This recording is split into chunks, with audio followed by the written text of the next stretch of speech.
Hey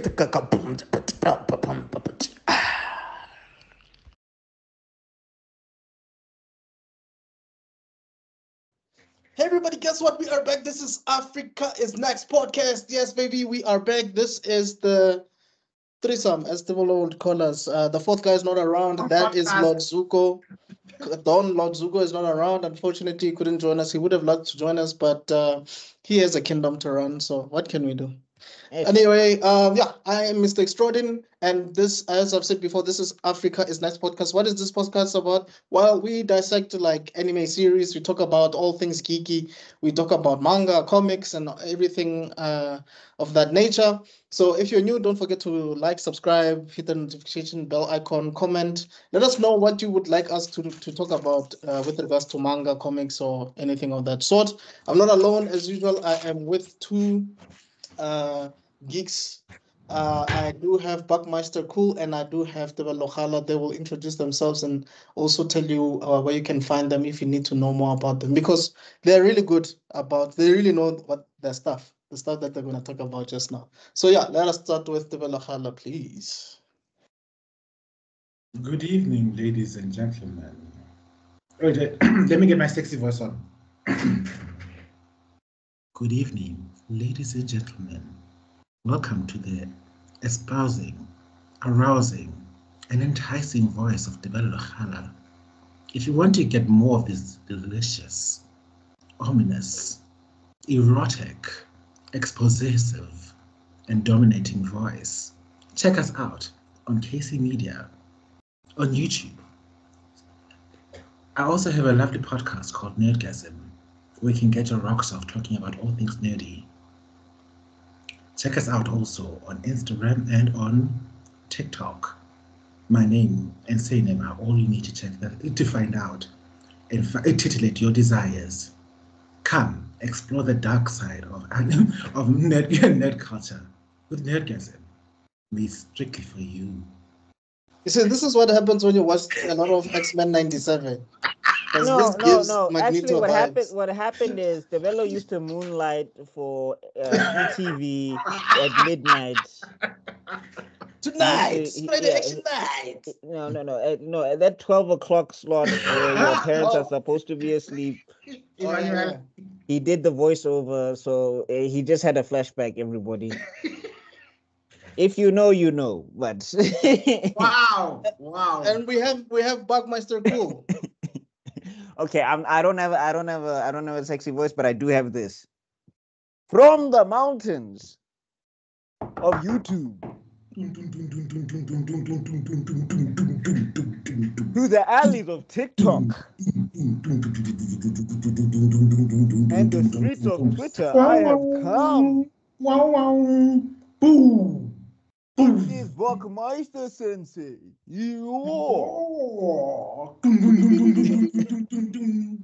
What is up, everybody? It's your boy Buckmeister, twice the nice that you are used to, Sharp Blemson. You can check me out on Meister Geek Media and Buckmeister Cul React. New diss track out, Message from the King. You can check that out on my Meister Geek Media channel and also on Buckmeister Cul Reactions. I uploaded it to both. But Meister Geek Media, what's that about? It's where I do interviews and I cover indie projects, like comics and stuff like that. And then I also I used to do analyses. We'll see. Maybe I'll bring that back. I don't know. But yeah, and then also I host a show called Geek Heresy on there, and that's where I play with these guys, and it's a really fun game. You should go check it out. Just go check out an episode, Geek Heresy. You'll get the gist. It's very easy. And then on Buckmeister Cul Reacts, you get reaction videos to pop culture stuff and some music stuff, and yeah, skits back in the day if you're interested in that kind of stuff. And then Recast the Telecampaign across all my social medias. Please go check all that stuff out. There's a bunch of fan art. And then Black Panther versus Kang. Oh, sorry, what's up? I don't know. So you also have the Comic-Con blog, right? Yes, Comic-Con blog coming soon-ish. Well, yeah, soonish, but yeah. And then on top of that, we got Black Panther versus Kang. Issues 1 through 3 is up now. You can go check that out on Webtoons. And we're planning an animation. We, as in me, because I'm one-man team.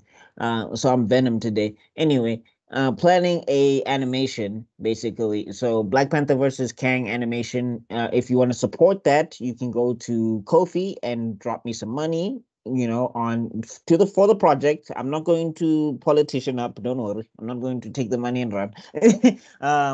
Basically, you can go support me on Kofi. But my Geek Media on Kofi, you can go drop $1 or something like that, etc., etc. And yeah, there you also find some fan art as well, some exclusive stuff as well, because I did put up some stuff that I haven't put on social media yet. So you can go check that out. And yeah, that's me. Let's talk some Bakuman. And if you don't believe what he just said about the Comic Con thing, check out his TikTok. He has some pictures that he uploaded of Yeah, that's why I Comic thought Con. it's like, yeah. But just look at the last slide, because I don't know how every man got into the toilets, because this guy and Goku are by the door in front of the toilets, and the Kamehameha everyone from entering there. So it must have been a hectic session there, because nobody could get into the toilet because the Kamehameha was in the way. Also, yeah, sorry, shameless plug. The second X-Men super mashup is up on YouTube right now. Please go check it out, please. The amount of editing hell I went through that. I was actually gonna watch it while I was doing some drawing today, but I didn't get the chance. So I'm gonna check it out. It out. This better be viral. The way all the technology was fighting me. Laptop crashed. My laptop crashed. I almost start. He almost lost it. Yeah, we have a casualty because my hard drive is officially kaput. So I'm gonna take it to repairs to see if you can see any of the footage, or any of the footage that may or may not be corrupted. It's simply not opening. So this week has been trying me there. So please go watch it. Please. Now I'm genuinely begging. Before I have some dignity, but with all this battle. Yeah, you heard it, folks. You can check. You'll find myself and Buckmeister and the Fire Lord. You can find also Forge there, and then you can find, what's his name again? I think it's Tatokoza as well. So we dissect X-Men 97 over there, like the episodes, and we go into the lore of the comics as well. Some of the things that they left out in the animated series, some of the choices they made, or some of the choices that they could have made, stuff like that. Because I got some things to say, especially about Morph coming the next one, guys. Anyway, we'll talk. All right. Anyway, we are discussing season 3 of Bakuman. So if you don't know what Bakuman is, so Bakuman is basically an anime, originated as a manga, done by the guys who did Death Note. It is Takeshi Obata and Tsugumi Oba. Tsugumi Oba is the writer, Takeshi Obata is the artist. These are the two guys that worked on Death Note, and they also worked on Platinum End that came out after Bakuman. So what is Bakuman about? It's about these two guys in my background over there that want to make manga. What is manga? Manga is Japanese comics, loosely explained or defined. The guy with the blue hair is the artist. The guy with the glasses is the writer. Yes, Tebello has it there. I think it's upside down, but it's fine. Yes. Yeah, so basically it's about them trying to make a really good... Don't worry, I'm your air hostess person. You're in a flight. That busy talking with... Am I the pilot? Yes, the pilot. As they do a lot of and as they speak. But anyway, yeah, it's about these two guys that are making a manga in the hope that it will be as really popular, because once your manga becomes popular, it has a high chance of becoming an anime. Think of like Dragon Ball Z. Dragon Ball became popular, became an anime, Naruto, Bleach, and so on. So to cut the long story short, Moritaka, the artist, made a deal with the girl that he likes, that if the stuff becomes animated, then they will get married, and she will become the voice actor or actress she will voice one of the characters in that anime, the main heroine, basically. And yeah, they'll get married. Just a quick apologies for anybody that is watching. Sorry, I just got an urgent message, so I just had to check it out. So if it looks like I'm checked out, it's not that I am. It's just that I had to just do some, business never stops. But anyway, guys, you were saying? if you guys are new, let's just disclaimer, guys. We multitask, right? While we're podcasting. So don't ever think that we don't care. Like there's stuff happening. It's life. Just like you now. You are watching us, but you're texting your girlfriend or your boyfriend. Are you not? So don't come at us, please. Two things. One, we are all team ADHD here. I don't care what the disclaimer says. So, yeah, distractions are going to be a thing. That's why the tensions are tensioning. And two, it's exactly what you said right now. Even you guys are multitasking. I mean, I felt so bad because I think in the bizarre clip I put up, I noticed that you weren't even looking at the screen, and I wasn't looking at the screen at all. But only when I put it up, did I realize this guy. There's no eye contact with the screen at all. Why did I put him in this frame? And then it went through. So imagine I'm reacting, but my eyes are like. You're like this. Yeah, bizarre, nah. my headsets are like this. I'm like, wait, what? He said what? So guys, expect stuff like that because we know you guys are probably cooking. Some of you are cleaning. Some of you are taking a break from your studies. It's fine, guys. It's life. You know, we're not Netflix. You know, you can just listen to what we're saying. It's all good, man. Speaking of but Netflix, we love you anyway. Slight tension. We'll Kai later. Speaking of I'm trying to build the chakra, guy. Yo. Speaking of Netflix, you better go and watch Dead Boy Detectives right now. Do you hear me? You better go watch it. This shit is so good. I've never been so entertained in a series in a long time. It's based from the same universe from Sandman. If you loved Sandman, you're gonna love this story.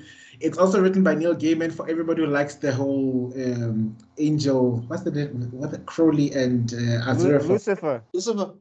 No, not Lucifer. Well, I mean, it's the same universe. It's just that kind of. Okay, it's an alternative. It's an alternate universe of that series. I forget the name of the damn series. It had the. I'll remember. Are you talking about Preacher? Not Preacher. But you know that even Preacher is the same universe, right? It's just that it's different. It's done by a different studio. So all these things that we're mentioning, they're part of the Vertigo imprint of DC Comics. This is when DC was becoming darker back in the early 90s. That was run by this other lady. I forgot her name. So you have what's this? The Changing Man, Preacher, Sandman, and whatever Tebello was talking about. Tangent guy. Wait, give me a moment. No, my chakra is not enough. I must infuse more chakra. I'm just looking for the name. Then we can kai to our house content. What?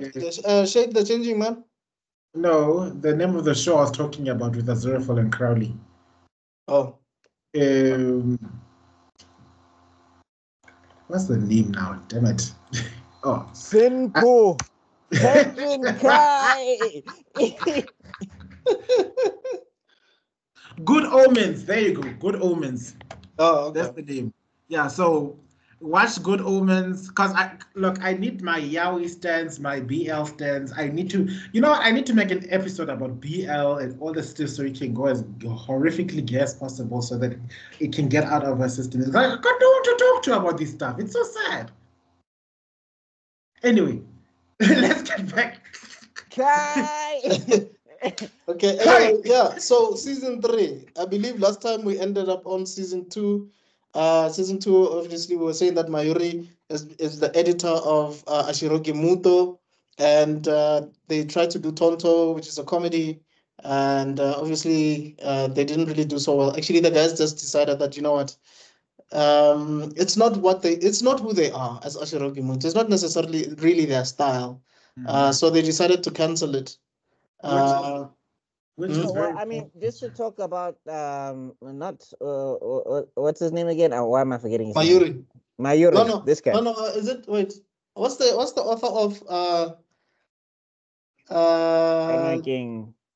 No. What's this? The best seinen in the world. What is it called again? Berserk. What's the name of the author again? I forgot now. Because it's that guy's name. I think is it Mayuri? Kintaro Miura. Miura. Is it Miura? Is his name? I was about to look him up. You know what? We are live, but I can also do the editing. Yeah, isn't Kintaro Miura or something like that? Wait, let me check because we need to. Oh wait, I want to check the editors.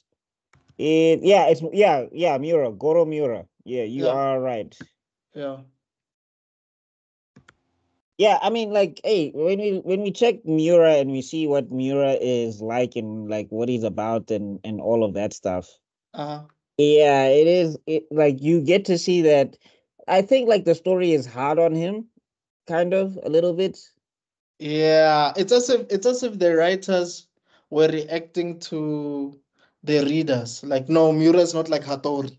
So the Yeah. writers just had to make him unlikable or something. I don't know. It just Not feels like unlikable. I don't think he was unlikable. I just think that like any idea that he wanted, like it was just like he felt like he was a he felt no, I don't even think the writers were reacting to the audience. I think they were just showing the difference between an editor that's experienced versus an editor that's just entering the game. Because yeah, if you look at the way Hattori used to like Hattori would be predicting trends, Hattori would be looking at like, okay, this guy's doing this guy's doing that. Like Miura started doing that very late in the game. yeah. Like the thing is he became a good editor because of his mess ups with Ashirogi Muto. Yes. It's kind of, like how parents, like when they have like the second child, they are better parents because now with you, you were the guinea pig. Like they were learning how to parent with you. So Wow. I wouldn't know how that felt like. yeah, trust me, I think it's like that. Only child in my Yeah, world, well, I don't know. The my other thing is, feelings, no siblings, no one to call brother, Nissan. there's pros and cons because now you have I, to fight over. Now you have to fight over the remote. Like it was war Yeah. every day. But yeah, I don't know. But I anyway, used to just sit there and watch my cousins fight. It's like, oh, you kids, such small perspectives, and they could go at it. It's like, wow, hey dog, I was is trying to this watch life? I was trying to watch Kim Possible. My sister wanted to watch the E News Network and learn about like what Tom Cruise's favorite sandwich was. Yeah, Yeah. I, the closest I had was with my one of my aunts, where she wanted to watch The Bold and the Beautiful at the same time as I was watching Rambo back when I was still 7 years old. Oh yeah, it did not go down well. The TV was off. Rambo the animated series. Yes, Yeah. Oh, but that Kunja, he did have a cartoon. yeah, no, back in the good old days. Anyway, let's get back to the. Kai. Yeah, so with Mira, right? Yeah, like that's the Are we thing. still? Is that still season two? No, Because I mean it's the end of season 2. Yeah, basically, Yeah, I'm saying we're because just yeah, we're wrapping up just wrapping season it two. up. It's just okay, like to show that I think a lot of people in the Bakuman community, I guess, when you go to the Reddit, because I mean, but it's Reddit, so of course it's expected. But I just think in general, a lot of people were really hard on Miura, and it's just like he was new to the job. Like I don't know anybody who killed it the first time they got into the job. I don't know anybody who just walked in there and they're just boom, boom, boom. I'm the whiz kid of editing and whatever. Because like the thing is, an editor's job is actually pretty tough. Yeah. oh no, unless of course I'm naturally talented like Nizuma, but still, No, No, even but so, Nizuma's not an editor though. no, like He's an yeah. Nizuma, author. yeah, but I'm saying also Nizuma was Uh, getting cooked because remember the thing is editors kind of just let him do whatever. And Yeah. then when he had the meeting with everyone else, he learned how like whack his manga actually was. Like everybody was like, yeah, the art is fine, but if that's it, people are gonna get bored very fast. hmm. So we can start Anyway, from yeah, what getting I from the perspective I had from season three. We get to see that this guy, we should call him the Riz Master. He's like the art of making rivals and then turning them into friends. Dog, this guy is for me. he's the Goku. Wait. Before we just a bit of a tangent. Have you guys ever watched a series called Entourage? No, I have not seen it. I've heard about it. Yeah, I haven't No. watched it. There's a character there called E, right? That Yeah, Yeah. guy, he's the manager of Vince. Vince is yeah. like the star of the show. But when you really look at it, you realize that no, he is actually the main character of the story. So when you really look at Bakuman, for me, Tagaki is the main character, though. Ha! I'm telling you. Well, no, I didn't because I was super sick. Things were going crazy at home. I didn't really go through the season two that much. But all I got is this woman must really hate her because I started Mutu for some reason. It's like, what the hell? Right. There was like, now I doubly want to have this woman as a voice actor for my show. You will voice act for my Hi, hi, I was You're having talking, hi. you're so talking much about fun. Iwase, ne? Is it Can I Iwase you're get? talking about? Yeah, Iwase. Iwase. Hi, Iwase. Like, I was I like, go Iwase. Because the other thing about like what's this? I mean, let's get into it. So, I mean, season 2 ends. They make the gamble where they basically say if Tanto doesn't work out or whatever, then we'll stop writing for Shonen Jack or whatever the case is. Because the editor was he was being tough on them, but you understand where he's coming from, kind of, sort of. you have a job to do. Yeah. No, but I'm saying also it was just like everybody was just like, dog, this is not like protocol. I don't. But yeah, at the same time, he was like, yeah, okay, fine. Because also they were trying to drop a series, and like if you want to drop a series halfway when you've committed to it, like after they've serialized it, that's like a big no-no. But Yeah, anyway. it's not professional, though. Yeah, but I mean, anyway, so then at the end of it with thingy, when they switch to Reversi, and then at the end of season 2, that's when they get the number one. Is that when they get the number one spot? No, I think they switched to PCP, didn't it? No, I think it was before. Wait, did PCP come out before Reversi or did it come No, out no, no. first? PCP came Came before out Reversi, first. Yeah. so it was PCP that put them at number one. Yo, Yeah, guys, I don't want to lie to you. When I was the first time when I was reading the manga before the anime came out and I saw that PCP spread, you guys should see that cover. Oh my God, I was so happy for them because I was like, you guys finally got it, man. The look of the main character with the glasses and the strap and everything, it looks amazing. Chef's Now, oh, kiss. can you also shout out? Let's give our praises to the actual creators of this content. Imagine making a manga about making manga, and then Hey, having bro. characters to have developed their own storylines in the manga Hey, for dude. not just the main characters, but all the other For characters all the along. characters and having editors who have to edit this fictional thing. That's what At that's what some Buckmeister point, and I were talking about last time. That it's crazy how it's like an in-world of this whole thing, and the art has to be different with other artists and stuff. It's Hey, Chief, crazy. like that's what I'm saying. Like the artist who had to illustrate this, because remember he had to also draw like Nakai stuff. Yeah, Remember when Nakai was doing things, he had to draw that, and then they also had to draw like because PCP has to look different from Puchirigiri or the, yeah. the the other stuff that the other guys were doing, and Nizuma Eji's style had to look so different from what Moritaka was doing and every like dog. That is crazy. and Even I, the lawyer. You remember the guy who does the lawyer manga? The Yeah. what's his name again? That kid. I love that kid, man. But he Takahama, I think his name Takahama, is but yeah. Takahama has a lot of he has a lot of speech bubbles, I think. yeah, Yeah, I think so. But it that makes was his biggest sense. issues. Yeah. It makes sense because it's law. So with law, you need a lot of dialogue. But I just wanted to show you guys this. It's just that it's an edited version of what I'm talking about. So this is what I saw the first time when PC. Look at this main character. Look at how cool it looks with the strap on and these tools. It kind of gives you that vibe, like MacGyver or something, like someone who can use these, Hmm. like a mini James Bond. But this is the actual cover that came out. Where is it? I think I saw it. I think it's this one. So when it Like came out, I was like, wow, man. like you actually want like actually if they just made like a PCP or a reverse or something, I would watch that Same or here. whatever. There's actually a manga, a PCP manga that came out. Oh, Yeah, surprise, surprise. But it's like, what is these things again? Is it like a graphic novel or something like that? But also even Otter by is it Himamaru or something? That guy. There is an Otter. one of the weirdest like I did not expect him to be that way. Let me see if I can find him. I think it's Himamaru or whatever. Yeah, Hmm. because that Otter 11 is actually a manga as well. But apparently for Otter 11, they had to get a different artist so that the art can look completely different from what Takashi Obata was doing. Hmm. Hey, What was his name? It wasn't thingy. Why am I not seeing his name? But Otter 11. Yeah, the author for Auto 11. I'm trying to find his name. Because that was a Hiramaru Kazuya. Hiramaru. Is it Kazuya? Yeah, Kazuya. Oh, there we go. Kazuya. Yeah, Hiramaru Kazuya. Okay, because so his last name is Kazuya. I think it's his first name, because with Japanese they start with the surname first.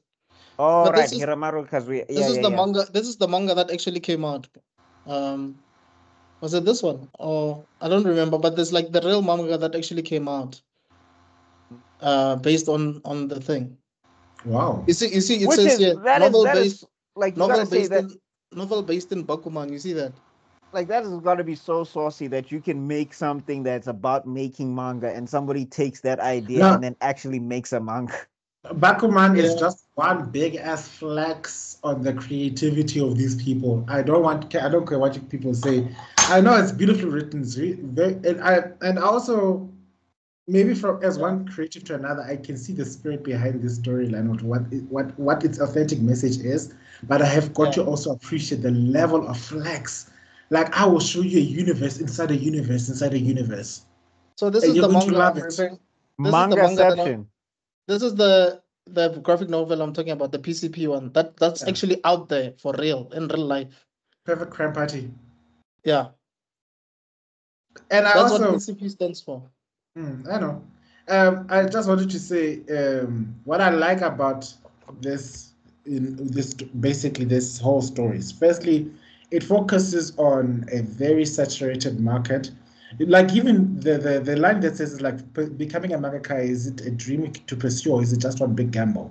It's one of those things. It's a continuing theme throughout the entire arc.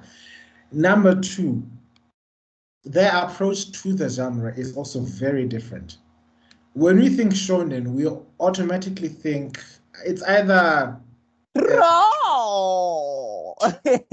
it's either or at the most it's also games. Yeah. Yeah, but in the games they're also high-paced action. I mean, look at the first thing that comes to mind is Yugi. Beautiful art style. Never mind the gigantic hands. But no, the hands are necessary. You gotta have a big hand when you've activated my trap card. Some of them are like, no, I was him. But otherwise, a whole lot of foreshortening, bro. Yugi, I shall activate my blue-eyed white dragon. Activate trap.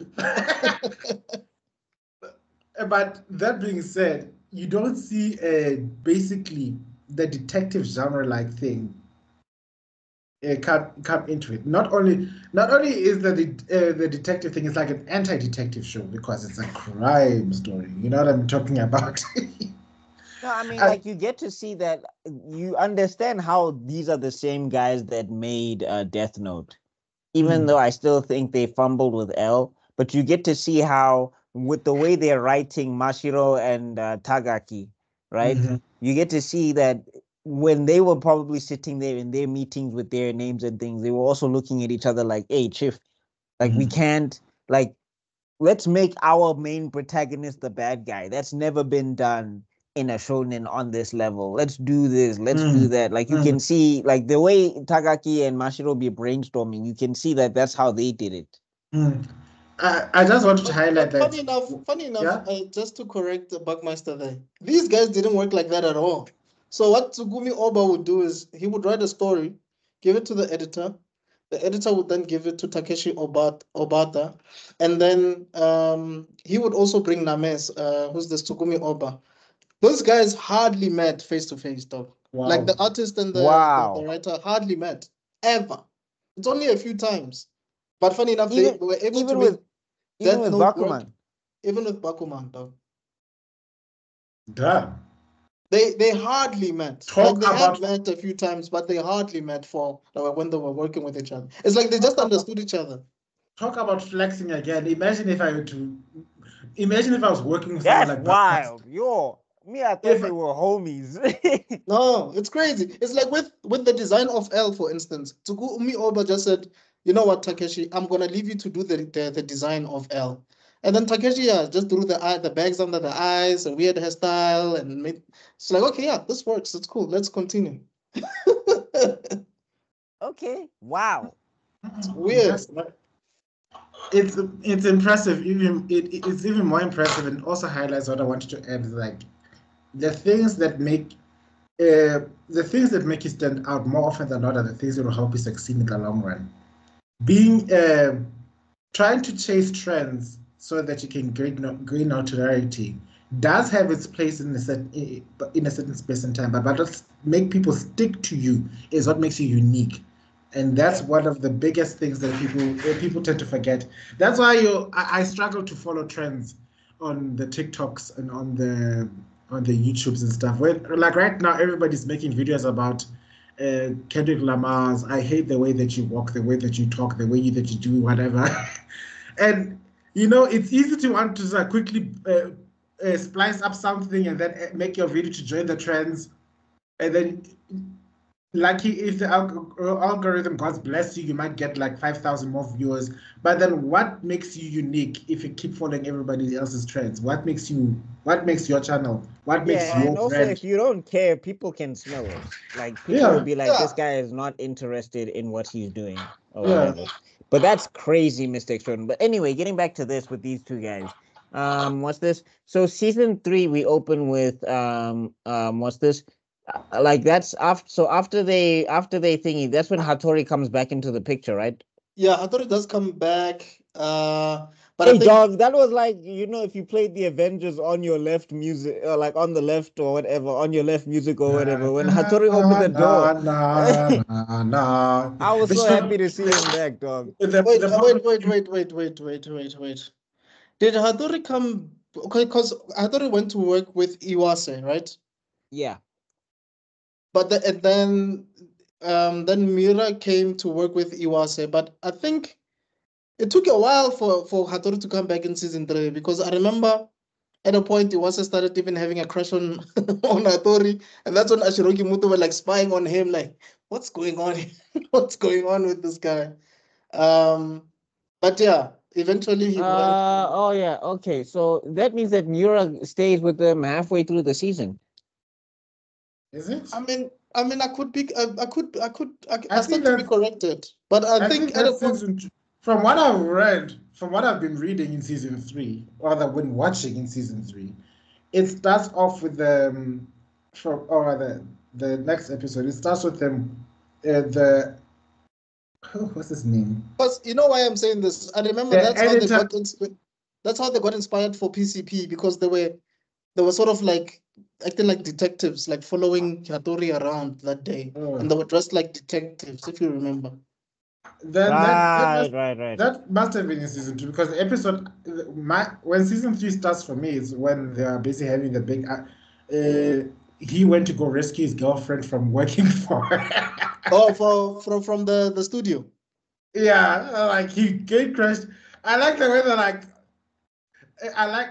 I think that's the moms. The moms are the one who pointed out, like, both of you, you are so stubborn. Do you know that? Stubbornness and relationships don't work. If you want to be honest with your feelings, then just stop being. I hate this relationship so much. Like I don't hate the characters.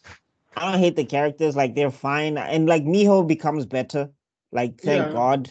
Because she was insufferable in season 1. I could not stand it. I'm like, he's right next to you. You can't even say a word. And then it's You like, know. I love him too much. Like, love him a little less and talk to this guy and talk to this man. Jesus. You remember that scene where I think he was working with Tagaki, and she was working with her mom and her sister, and they just passed each other, and then they were staring at each other. It's like we're on the same wavelength. I understood that, because when I was a kid, when I was a kid and I had guava, dog, No, and you guava see is the girl one that thing, but dog, if you know you're But in there, yeah, if yeah, you that's know, the thing. yeah, That's the thing. and your girl's mom knows you, like that even makes dog, it worse, dog. Like dog, your like mom's girl that. The knows you. thing about Mashiro and Miho that is so infuriating. Like guava is one thing because yeah, we've all been there where we like a girl but we don't know. But when it's obvious and it's obvious on both parties, why are you not talking? Jeez, And like you confess your feelings for each other. It's even worse. yeah, and like to the point like where they still SMS each. Like I saw a video and I still don't agree with this video. I'm sure I don't agree with the video title. I haven't watched the video. Maybe I will, maybe I won't. But anyway, it said like Bakuman didn't age well. And I'm like, there's nothing in it that's really problematic outside of this relationship that's weird. Mm. Because it's just like they intentionally handicap themselves from speaking because they feel like that's the only way to achieve, like, bro. And then you look around and you see Miyoshi and Takaki, and you're just like, obviously this thing you're doing doesn't work. Obviously. I do understand it to a certain extent because sometimes when you're an artist, you don't want to get distracted and whatever. But Takaki and Miho dispel. I think you've said it before, and I think you're going around to say because I remember you saying something like this in episode 1, in the season 1, and our conclusions were still the same that it doesn't have a relationship to at least hold hands, girl. Like, come on, talk to him at school. Right. No, like you guys are an hour away from each other. You can take the train. Go see each other once in a while. I'm sure you can spare a weekend. It's such rules, Okay, up until we can only have. Yeah, we may not do all the normal couple things. At least once a month we meet, right, or something, not in a hospital Never bed. carrying dog. Aye. Not when they're telling you crap at the when you're at the studio and your boyfriend has to now rescue you and tell you to leave. Because like she was telling you, like I want to resign. I wanted to turn down the offer. If you turn it down, you will never work here again. And then wow, get crisis. Come on, we are going. It was the most romantic thing I've ever seen. This guy became so masculine. I've never seen him that masculine before. Like Mashiro. Leave it. What happened to you, my G? You were never. And then they go right back to the nonsense, and I'm just like, why? No, what kills me is they do that, and then in the end, he becomes the most dorkiest child after the vacuum. No, and I'm just like, but why? Like the thing that's so infuriating is like was Nazuma there? Was Nazuma there? I think Nazuma energy was there. Yeah, he was like, no. Like he was even cheering him on, and he was like, "Oh, that's the most romantic thing I've ever seen." And now it inspired me to make a love manga and all of that stuff. Like, and then he says, "Now I'll use my executive rights as the creator to deny her." Yeah. Oh, because she could have been one of the voice actresses for Crow, right? No, they were trying to make her the main heroine. Yes. Yeah. And then if she works there, basically she'll be like literally trapped, which would basically mean that precious little because Iwase also hella problematic herself. Good God! I was convinced that she must have had a crush on this guy. The way she hates him. No, she did. No, it was obvious. So you know what happened? You know what happened? She's the ball of the beautiful. She confessed her feelings to him, right, in season 1. Only because he beat it. That's why this guy is like the typical Goku. So he became number 1, right? Because he was also always like the top student or something like that. Yeah. Then he became number 1, I think, for some time. And then she fell in love with him because like he's smarter than her, I guess. But then after she confessed her feelings to him, he was like, "Yo, I'm gonna do manga." You know, I mean. And then she came to him as well as the guy's future wife at the same time, on the same day. So he had to decide between the two who he's gonna be with.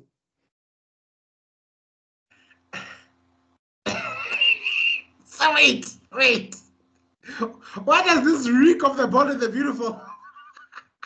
Bruh, it's just that he's not rich, dog, because he doesn't care. Also, the other thing is Tagaki himself is not dramatic. Like so then she decided to she dedicated her entire life to making manga as well. Yeah. Oh. So that she can beat him. That's exactly what happened. It's just like that one, this new anime that's going crazy. With the Spy Family. Kunta, Spy X Family, yeah, it's that woman. Spy X Family, yeah. What's her name? I forgot her name. It was like, I'll defeat this woman and show you why you should have chosen me as your wife. Yeah. The blonde haired lady, right? Yeah. And Yo, Twilight doesn't know anything. But anyway, getting back to this, right? And like what? No. the thing is with Iwase, to me, she was like, "Yo, this is the Sakura of Bakuman. Yeah, can't let something go. Yo, like you've seen that this thing is over, and yet you are still She like, loved that right? guy. Though. Yeah, She yeah, loved that yeah, guy. yeah, But yeah. also, I think it's No, because I'm saying she she's not loved him used so to. much that she switched her whole career. You know, But I think she could. she's also not used to rejection. You know those people that always get everything in life. Yeah, maybe Yeah, that's that as that's well. what that's what I'm saying. She's giving a soapy villain trap. If you pay attention to every main bitch in the soapy, it's always the type of girl that's always gone accustomed to getting what she wants, and then for Yeah. the first time in her life, she gets rejected by her cousin. There is a story like that. Literally. Look up Tina telenovela sa poor hell. There is one, you know the one where she cries in Spanish, that whole meme? Yeah. It's based from the fact that that woman got rejected by her own cousin. And she goes so far as to drag him and sleep with him because she's convinced that if she has some of that poontang, he'll be unwhooped forever, and he doesn't want none of that. But don't worry, guess what? Yeah, because he's a normal human being. He's Oh, I wish I could say that because he does end up with his stepsister. Well, anyway. Anyway, Bakuman.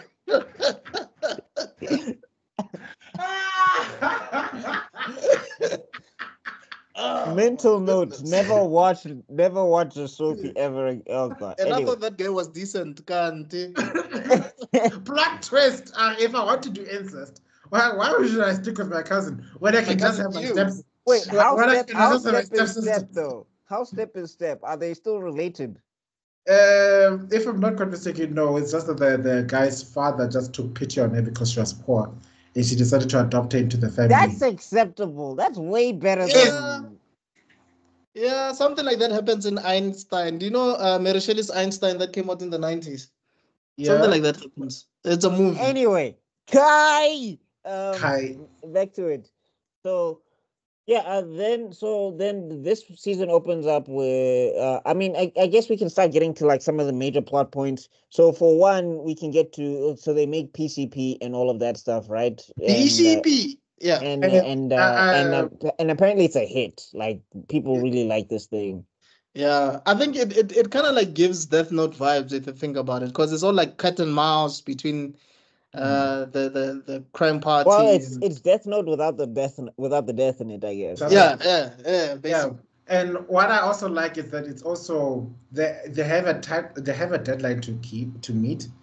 The editor the editor in chief was saying like if it doesn't meet to par, I will cancel it without a heartbeat. I don't give an F. Yeah. And the guy was busy stressing Mr. Fishlips. What's his name now? Hattori. Hattori was busy panicking, but he didn't tell the guys that it needs to be at least third for you to continue. So, but when he found when he started realizing that shit's gonna go crazy, he told them, and they and true to form, they picked up the pace, which is what I like. That. Yeah, I remember that because I remember there was a part where Tagaki in the manga, Tagaki had such a mental block. Because the thing about Tagaki is sometimes he how can I put it? He goes MIA for a minute if something is wrong is happening. He doesn't tell Mashiro anything. But Mashiro is such a hard worker that he doesn't even care because he's busy trying to like keep up the pace. Yeah. So I remember he went to a school. I think he went to his old school, like his primary school, and then he got some inspiration. I think that's when he came back and did that whole fireworks story arc. Yeah. Because they didn't want. So the plan was, and this is the genius of it all. When they had nothing to lose, usually when you have in the competitive stage, right? They usually release one-shot storylines. So what by that it means it's like each story is its own complete episode. There's no overarching theme because we don't know if it's gonna make the cut or not. Is it going to be serialized or not? So we wouldn't dare make an overarching storyline then. So it would be beginning, middle, and end. Yeah. And then they tried to level it up by putting a color spread. But at the same time, Nijima decided to make an entire comic without a single word of dialogue. I was like, Imagine. And it's Imagine the boss. it's still killed, dog. Like Nezuma has dog like said, plot armor for days. like dog. bro just said, "Cut it pow!" And now, Yeah. So then they decided, you know what? If you're gonna die anyway, might as well just put one overarching storyline where they developed a counter villain, basically, who can match the hero's intellect. And the game was to figure out who the villain, to basically bring, rather to unmask each other's identities, so that people can know who PCP actually is. And that was a stroke of genius, if you ask me, because that is a nice way, and that's how he can get engrossed in a storyline like this. Slice of life animes for me and stuff, which this basically is. Yeah, it is. Comment below, fight me. big time. They really struggle to hold me because I'm an action junkie. I want to see things happen. I love slice of life though. I think it's because I grew up watching Doug and Hey Arnold, but I love that stuff. Look, it depends for me because like if I'm just watching drama, like I don't like drama for the sake of drama in general. So if I'm just watching like something that's being dramatic for the sake of being dramatic, then it's like, but like for example, like Spy X Family, you can count that as, I mean, I know it has shonen elements, but you can count it as slice of life because there's stuff that happens. There's stuff that happens that has nothing to do with nothing. But because Anya is so hilarious, or because Lloyd is like busy fussing, and because like she's like this super klutz, but she's still like a super assassin. There's things going on. And like in this, with its slice of lifeness, outside of the Mashiro Miho nonsense, because there's nobody that can justify this relationship to me. I'm sorry. I like individually. Love doesn't make sense, Buckmeister. Love relationships never make sense. What doesn't make sense for you makes perfect sense for them. What teenage boy you know? What teenage boy you know? And they can't even phone each other. Like I get it. Trust me, I get it. I completely get it, bro. You do? Can you explain? Because trust me, even if I did explain, like you have your mind made up. But no, I'm legit looking for explanation because I'm just like, I don't understand how, like, anyway, point being is my gripe with the relationship is my gripe with the relationship. But I'm saying outside of this, like the characters are genuinely interesting and funny as well.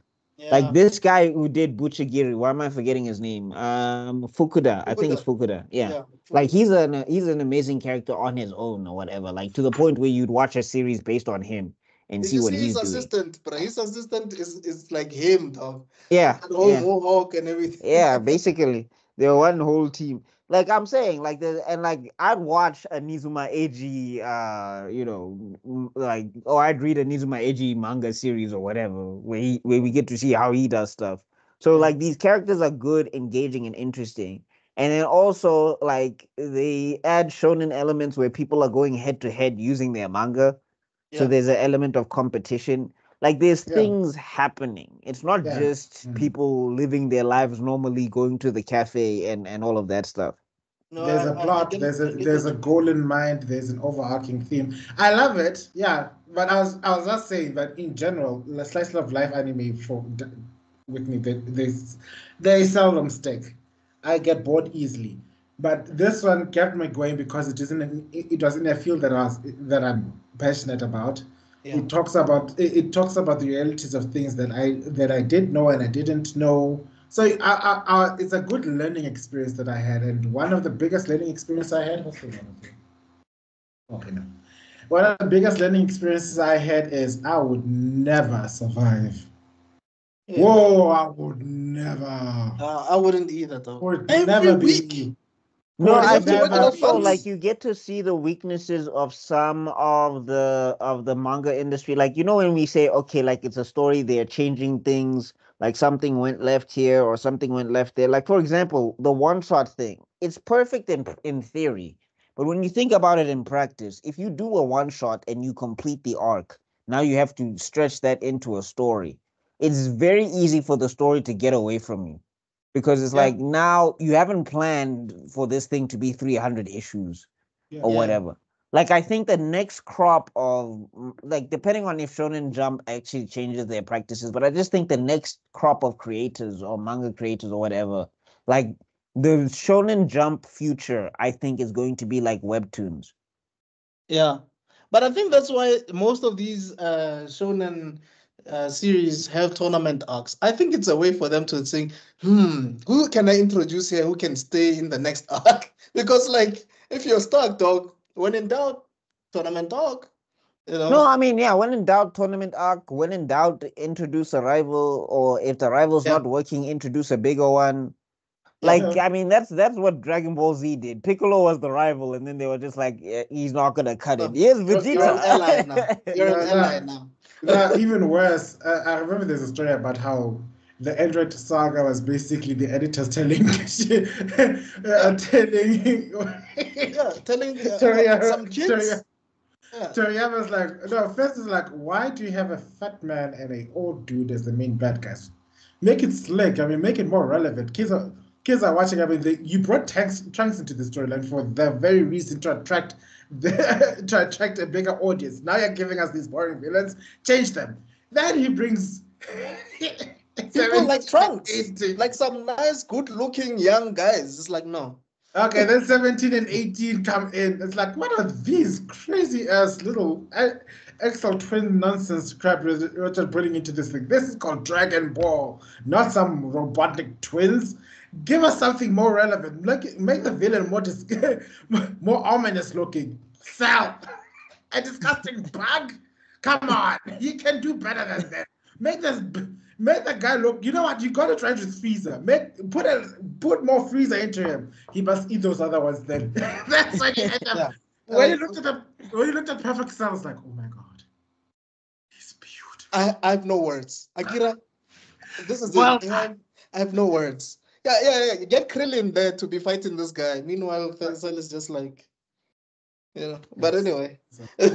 No, but I'm just saying you had to see to understand to get to that point that Akira Toriyama had to write some of the most like incomprehensible moments where 18 just can't run away. Krillin can't push the button and Trunks can't one shot thingy second form cell. And you can Like- imagine, like you just made 18 break Vegeta's arm. You just did this. Then you get a call. No, we need more. Like, guys. I like this shot. There's a video that says Trunks if he wasn't held back by the plot, they just try him. First he goes to Cell. Yeah! Then he goes to 18. Yeah! Then he looks at Vegeta. How dare you? Yeah! And you see Toriyama's like, editors, why? Oh, I am so enough with these. Anyway. No, but I'm saying, like, you also see it with Masashi Kishimoto because, like, if you look at it, the way he introduced Ten Tails Madara just drops. There's no lead up. There's no, like, Obito had a whole spinning sequence where he was released slowly and he was, like, building up the stick and everything. Madara just drops out of nowhere. I'm Ten Tails. Like, there's no pageantry about it. So you can even tell that Masashi was probably looking at the editors like, guys, yo. Like, I'm pretty sure they made him beef up Madara. They were like, he's got to drop more Chibaku Tenseis. More. and then, oh, wow, I think the peak of his writing was when he dropped those two asteroids. After that, yeah. Anyway, Kai! getting back to this, what's this? So yeah, like with Iwase and everything and how she's so obsessive, it's just like, girl, live your life, please, Jesus. And that's why he kept saying that I see as a rival and a friend. Like this guy's top no jutsu. Somewhere out there, Naruto was taking notes. Like, so this guy. Yeah. Naruto.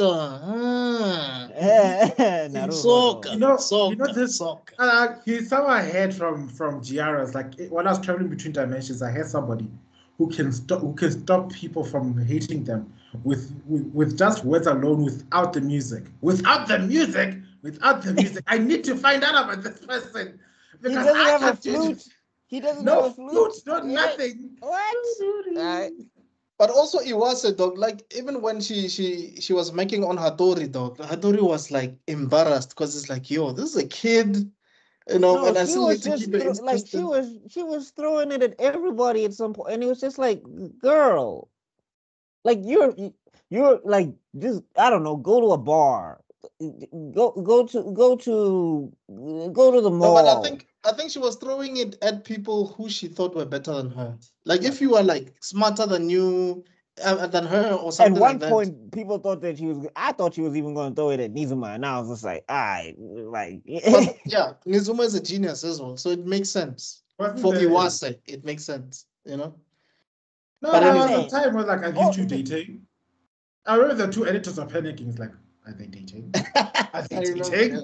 hey, these editors, dog. Are Hey, they these editors dating? be getting involved in people's lives. You, I know that she hey, the trauma these poor editors have to go through to Bro, either motivate or we or gotta talk about curtail. that. yeah, we We gotta gotta. talk about Hiramaru, man. Hey, we gotta talk about. But I think we are going yeah, into the getting. next. Yeah, but I'm saying getting to that then. So what's this? So I'm saying PCP in the middle of season 3. That's when it like picks up, right? Yeah. Yeah. But that's when But that's when they get more assistants, like that girl that had a crush on oh no, Mashiro. because they do PCP after Tanto, after Yes, after Tagaki and Miyoshi get married. That's yes, when PCP drops, yes. Yeah. right? And that's And then when they get like that the guy who had more experience, the kid with the I think they're on that book that Tebello just showed me now, when they're all chilling by the grass. Oh yeah. Yeah. That kid who was inspired by Ashirogi Muto. Yes, these guys. And that Oh, it's girl. upside down again. Oh shit! Am I upside down? It's not upside down. And that kid that has a dog. I think he had a manga about a dog. Yes, yeah, he wrote about his puppy, and then it turns out that he became the chief writer. Yeah, because I think the kid's mom was that mom was Yo, very strict, eh? no, what's that was that was like every creative had a flashback where like they had one parent or another who was just like, what's alarm? What you want to Yeah. draw for enough of money? this? What? You are Right. from a Because he future basically state. emancipated himself. It's like, it's fine, I'll live by myself. Because I remember in the Dog, he was manga, on the street, but I'm saying at the same time, like I get the passion, but I'm like, hey, dog, on the street, like, come on, my guy, like I'm drawing the corners, chief, or it's yeah. fine, like. In the manga, he eventually has his own like flat and everything, and he used to call Miyoshi every night, like for cooking lessons. And Miyoshi would be like, "No, don't put too much salt. No, leave it on this. Don't put it on 6. Put it on 4." You know? I Miyoshi, the mother of everyone. That Bro. That group, like Miyoshi is Miyoshi is the soccer of Bakuman. Like Yeah. you don't think she's important, and like she doesn't but like you don't. It But doesn't look like she doesn't have the skills that everyone else has. But if she's not there, they'll kill each other. it's chaos. They literally tried to kill each other. I think there was a part where they're busy punching each other. Like, you must please hit me. uh, Hey, dog, they smacked each other, dog. What were they fighting for again? I don't no, they remember. weren't fighting. Basically, they were like because they had a thing where they were not communicating, and basically they reached the same. So I think they had broken up for a bit. No, that was season 2. But I think like they were not communicating properly, and basically they reached the same conclusion as one another. So they thought that they had to punish each other for being idiots to each other. It was very weird. And Miyoshi was just like, "Oh, this is the end of Ashirogi Muto." Yeah, these guys are No, best friends with. It's like, what when makes you. me laugh about Okay. that scene? Sorry, just what makes me laugh is like it's the most. Every boy in the world gets that, Yeah. and then when you're looking from the outside, it's like, God, men are so stupid. and that's the first feeling that I got. It's like, Joe Adama, and then. And then, like, the sad thing is, I understand it. I get it. Every Though. woman in the world would be like, I get it completely. guys are like, That's how guys bond, though. That's how they bond. Because they squashed it. They squashed it and continue. You know? there's a TikTok that says men are simple creatures. I think that defines that line right there because I think it's a TikTok with this lady. she was recording herself lying in a field of corn with all these men, and they're busy laughing like stupid idiots, and the men are simple creatures. That right there just shows how simple it is for us to get back on good terms. Because I just wanted to say, these guys, they are best friends without actually acknowledging each other as best friends, if that makes sense. Like, they're always together. I mean, I remember in the anime, initially Machiro used to spend time with these other two guys. Like, they would play video games and whatever. Sure, those guys, the other one, like, Dimani, I know. Doesn't want to chill with us anymore. No, I mean, even you see it in season 3. I mean, The reunion. the reunion. Like Mashiro is just like, dog, I should probably be home and drawing. Like, what am I doing here? Yeah, you know how it is. You know this high school reunion when everybody's just being pretentious, like they've made it in life or whatever. Wait. No, but I'm saying, Mr. Extrodin, when did you matriculate? 2006. 2006. Oh, you got 2 years. You got 2 years. Wait, no, yeah, 2 years until you have your 20th reunion. Hey, dude, it's crazy. Somebody once messaged me, it's like, how does it feel like knowing that you've matriculated 20 years ago? And I was like, what? What? Lies. It's crazy, bro. Like, are we having a reunion? Someone should let me know. I need to find out. Are we having a 20th year reunion? But anyway, like I was saying, like you like Mashiro goes home and he was just like, yeah, dog, I don't know why I was there. I mean, I get that. I'm not like Mashiro in that sense. Like, if I'm somewhere and I'm supposed to be having a good time, I can do that. Like, it's like I think I'm like Mashiro, though. Nowadays, no, I'm just saying because I think for me, I'm able to walk the line of obsession versus like when I'm somewhere, I'm somewhere. You can't be anywhere else. I get you. But like when I'm working, I'm working. Like I can't. No. We appreciate your level of enlightenment, Mr. Buckmeister, because that is something that has clearly eluded us senior millennials, because we have got no time. Yeah, social anxiety and I mean, I had that. For me, it's not even social anxiety. It's just like Mashiro. Like, I can't go back home to just finish this chapter. Like, I would be having hands like that with ink and everything, even though I don't ink. But that's the kind of person I am. I would be somewhere and feel like, no, I should be editing a video. I should be recording a podcast. I should be finishing my manga and stuff like that. That's how. That would be me with my smile. Oh my God. That's why, even though I hate Eisen, I've learned the most from him, because you can always just, you know what, put up with that smile. My psychologist calls it masking, and apparently I've got a master's degree in that, because the way I can. Oh, you're a wizard, right? Because I could want to be home at this point in time. I don't give a crap, and people are busy talking on and on. I'm thinking, crap, I just need to finish this page, need to finish editing this. You know, I could be doing this cover right now. Yeah. No, I mean, like, I just think for me personally, it's just like you can't be anywhere else. Like physically, it's impossible anyway. So what you're doing is you're torturing yourself.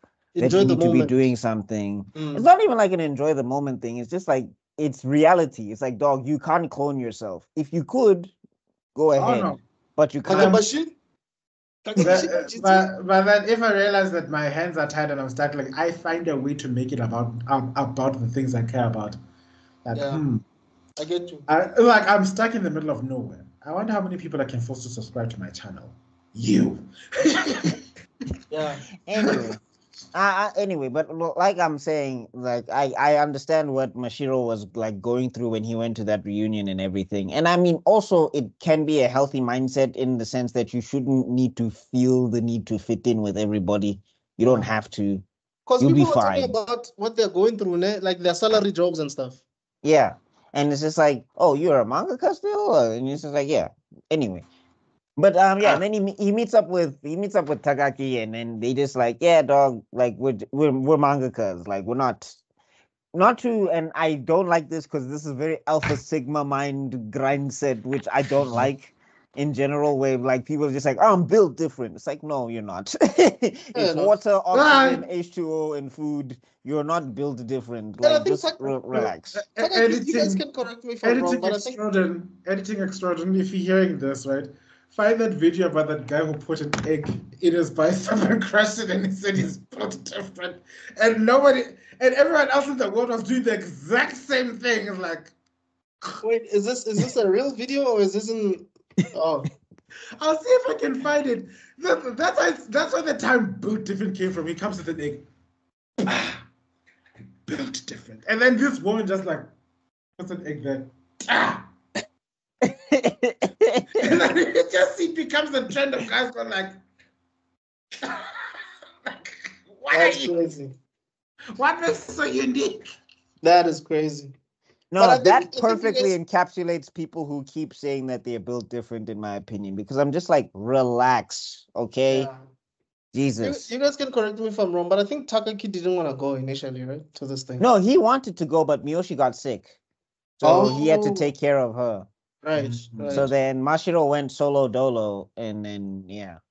I would have left. So like, okay. I mean, that's the level of detail that this story has, Doc. And then that's what I appreciate. Like the writers, I mean, who would have thought that on a reunion the other one won't go because their wife is like? How do you even think of that when you're writing a story? Like that's so like random, Doc. No, but that's why when you tell me they didn't meet each other, it's like, what? This is Yeah, like, Yeah, true. But I think let's talk about Hiramaru. oh, quickly. okay, yeah. And then there's another guy we need to talk about. What's his face? Thingy. Yo, The guy- this guy, Toru. Toru. Are we going to the arc where this Toru guy Nanamin. where the guy decided to have like 50 advisors? No, that's next. But let's go Hiramaru first. So Okay. this guy is hilarious to me. Dog does not want to work at all. He just wants to have tea with what's that name? His name again? Aoki. Aoki. And like Tebello was saying earlier on, like these editors need to motivate you. It's like, okay, you want to have tea with Aoki? Finish this chapter quickly, and then we shall have. Yes. It's so evil. Like Yoshida is so like, yo. And he's Wait, not even evil. Quick though. question. Yeah. Are the two Hattoris related? Is there another Hattori? Yujiro, the Who's guy who Yujiro? edited Nizuma. No, they're not related. I The guy don't with the think so. afro. No, not the afro. He has like brown. Yeah, he's like Yujiro Hattori. He edited Fukuda as well. He had the brown hair. Yeah, it's like an afro nyan, I get. Like Yeah, I curly guess so. hair. Yeah. No, they're not related. So they just have the same name. I I guess mean, that there's happens. a lot of Tebojos and Tepos in the same company, isn't there? Like Tabos and Karabos and. Well, No, I'm it's the saying that's same like a surname. first name, but like the same surname is. I mean, I was just thinking about it. Anyway, No, moving on. it's not. Remember, Guy. Nizuma Eiji. Nizuma is the surname, Eiji is the name. So with Japanese, they start with the surname. Yagami Yeah, Light. no, I'm saying like when they introduce him, they say Hattori Yujiro. So that's why I was just like, oh, it's him and the other Hattori. But they're not. But they're not. As far as I know. I think maybe the writer just got lazy naming the characters. He was just like, you know what, it's fine. Anyway. Yeah, Getting okay. anyway, Yeah. that's just it's like it's a minor thing. I just wondered if they were related. Mm. ADHD. Anyway, Hi. getting back to what we were talking about with Hiramaru and Yoshida. Like Yoshida's not evil, but it's just like the way that they illustrate him and draw him. You're From just his like perspective, it's like from his perspective. From Hiramaru's perspective, this guy is evil, dog. no, but I'm saying he is low-key manipulative because he'll always be like, you need to finish 10 chapters and then I'll give you the secrets to woo women and whatever. And it's just like, yeah. He needed that. I remember at some point he walked into the office with a whole gas mask because of how smelly. And I kept to. He wasn't bathing or anything. He was just depressed. No? I'd be the first. Yo. Yeah, Yeah, but No, like that's those- another thing though. I'll say this. Yoshida believed in Hiramaru. Oof. Like that is some Yeah. belief of note. Like To Daman keep even going. said he's got a talent. For him not to write manga is a sin against nature or something. I was like, yeah, okay. I just And want to show then- you guys. I just want to show you guys this though. Like A super Dog, manga. That's what came from, yeah. these otter slippers are fire, bro. Like, I think these are the ones that Hiramaru wears, right? Yeah. These are fire, dog. Like, I would want to get those. No, but like Crazy. Hiromaru is, and like the thing is, Yoshida is like the more negative he is, the better his stuff is basically or Yeah, whatever. he has to be Because depressed. It's like he's Adele. He's like the Adele of the manga eater. And that's why it's always a combination of insulting and then inspiring. Yeah. Like you'll never be your work will never reach number one. Oh no. But you know what happens? But you know what will happen if you make it to number one? So and so might actually go on a date with you. Oh yeah, that's the worst part. You answer the phone. What? She said she's gonna do this and this and this. Yeah, that's the look. There's a time I was like, I didn't say that. Oh, she'd also consider dating someone who managed to reach number one. I didn't say that too.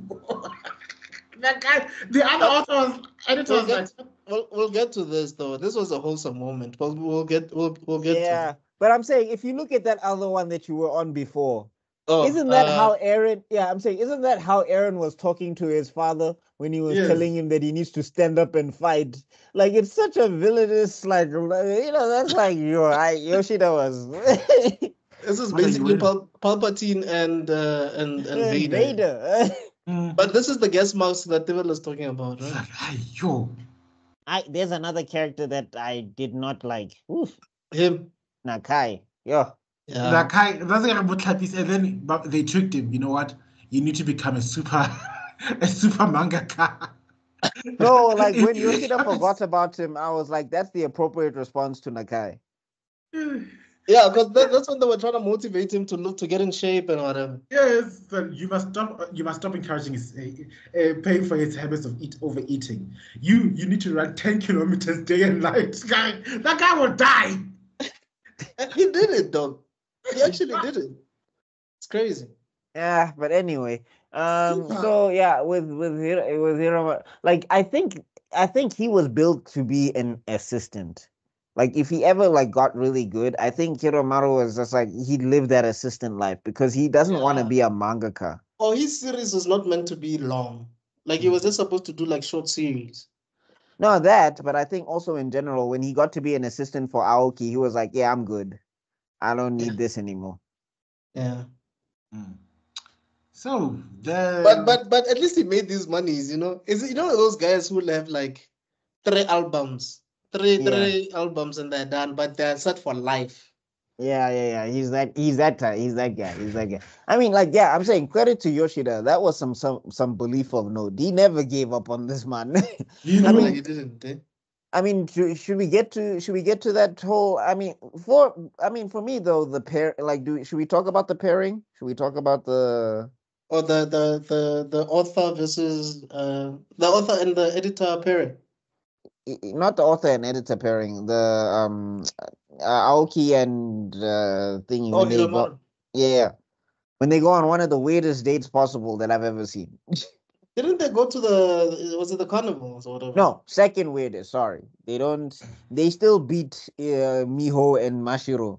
Like that's the other thing. That's the thing that's so frustrating about Miho and Mashiro. I'm like, guys, don't make this a goal because other couples are moving on.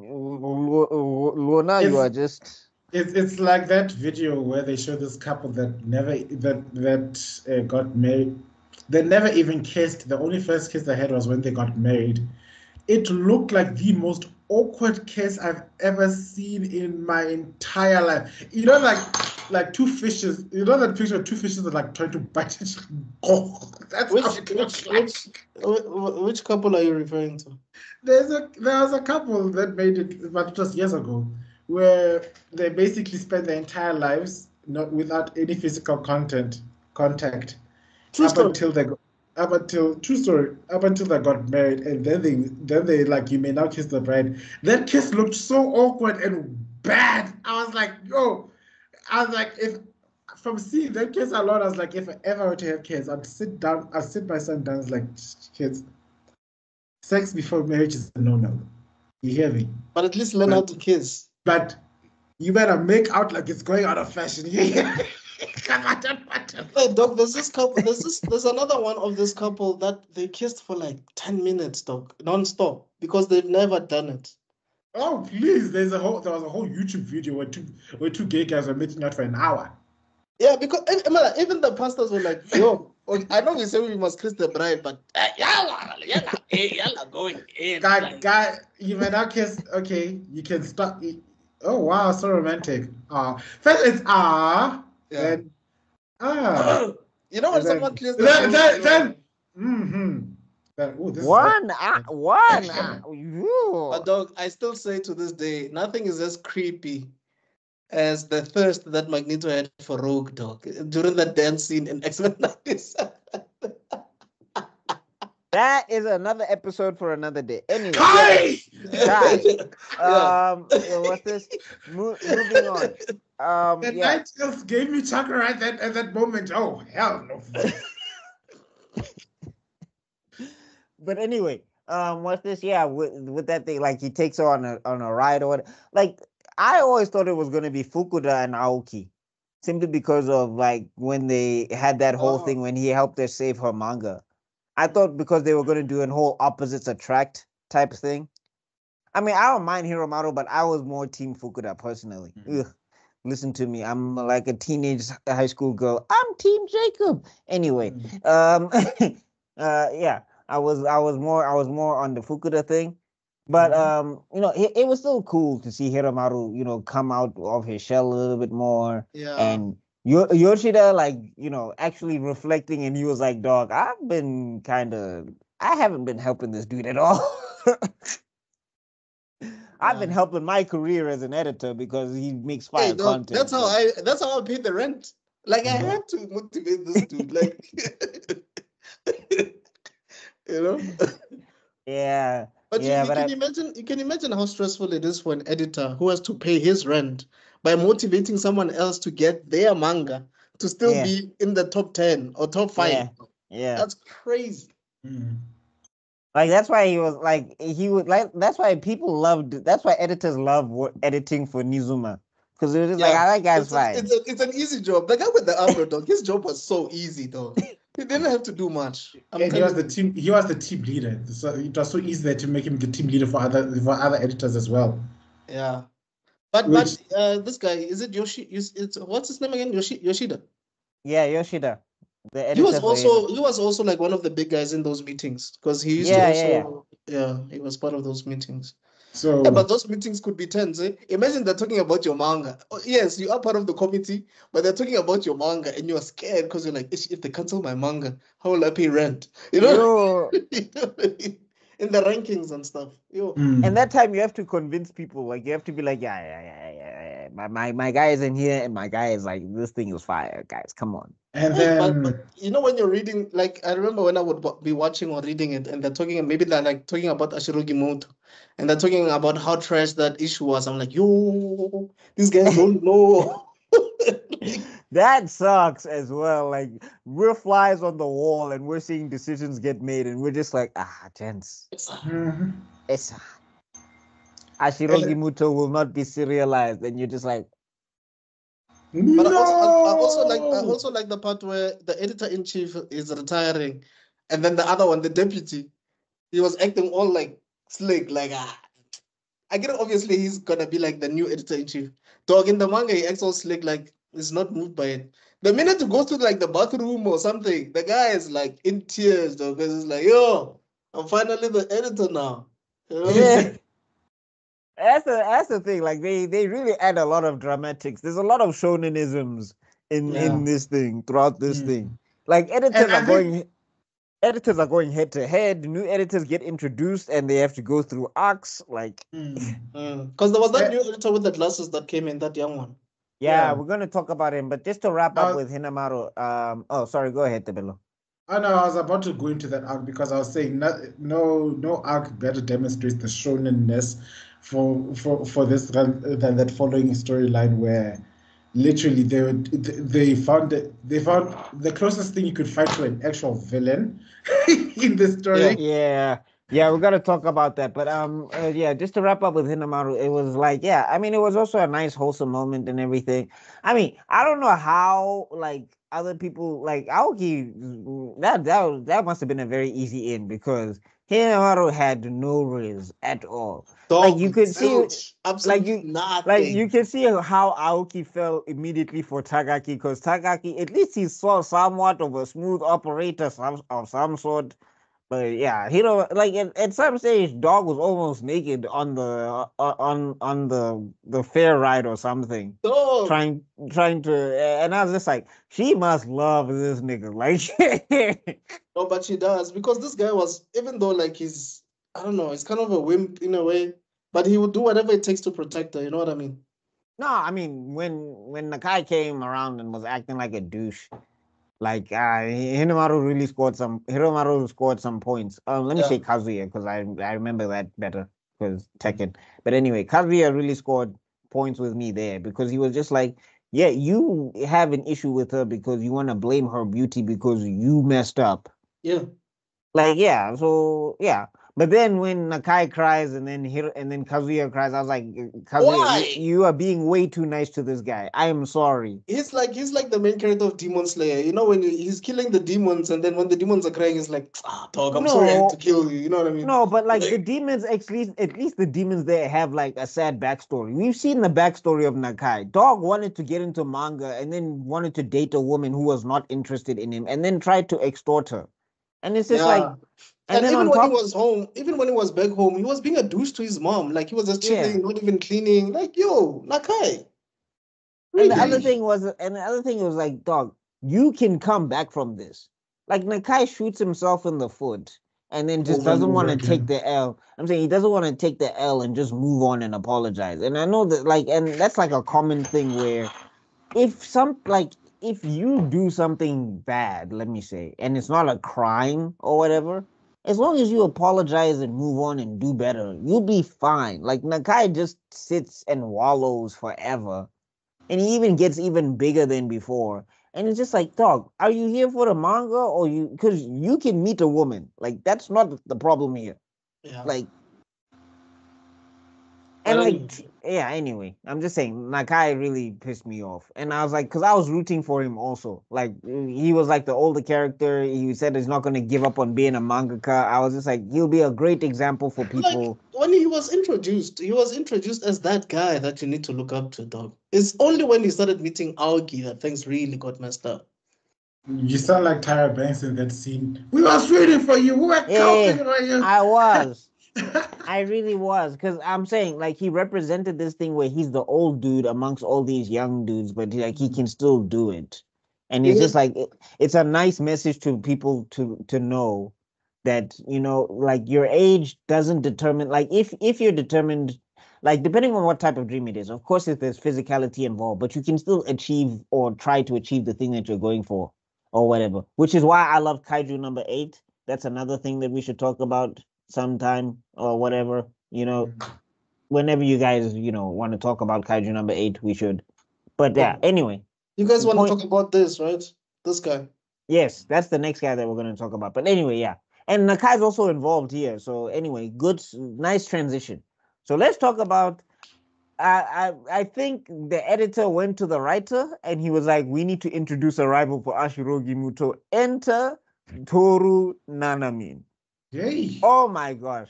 And this is hilarious to me because it feels like the mangakas or it feels like the author and the illustrator, they're making fun of their audience, if you get Yeah. what I'm saying. Yeah. Yeah. Yeah. Cause and he kind of gives like light vibes in terms of the look, in a way. In a way. No, yeah, but I'm saying also the fact that he decided to base his whole life, like he's like, I read Money and Power once, and Mm. then he just started living like it was Money and Power What was the other in one? real life. Classroom something. You know the one with the classroom? Is it the one that he did where people disappear? Yeah, Yeah. that's the one he did.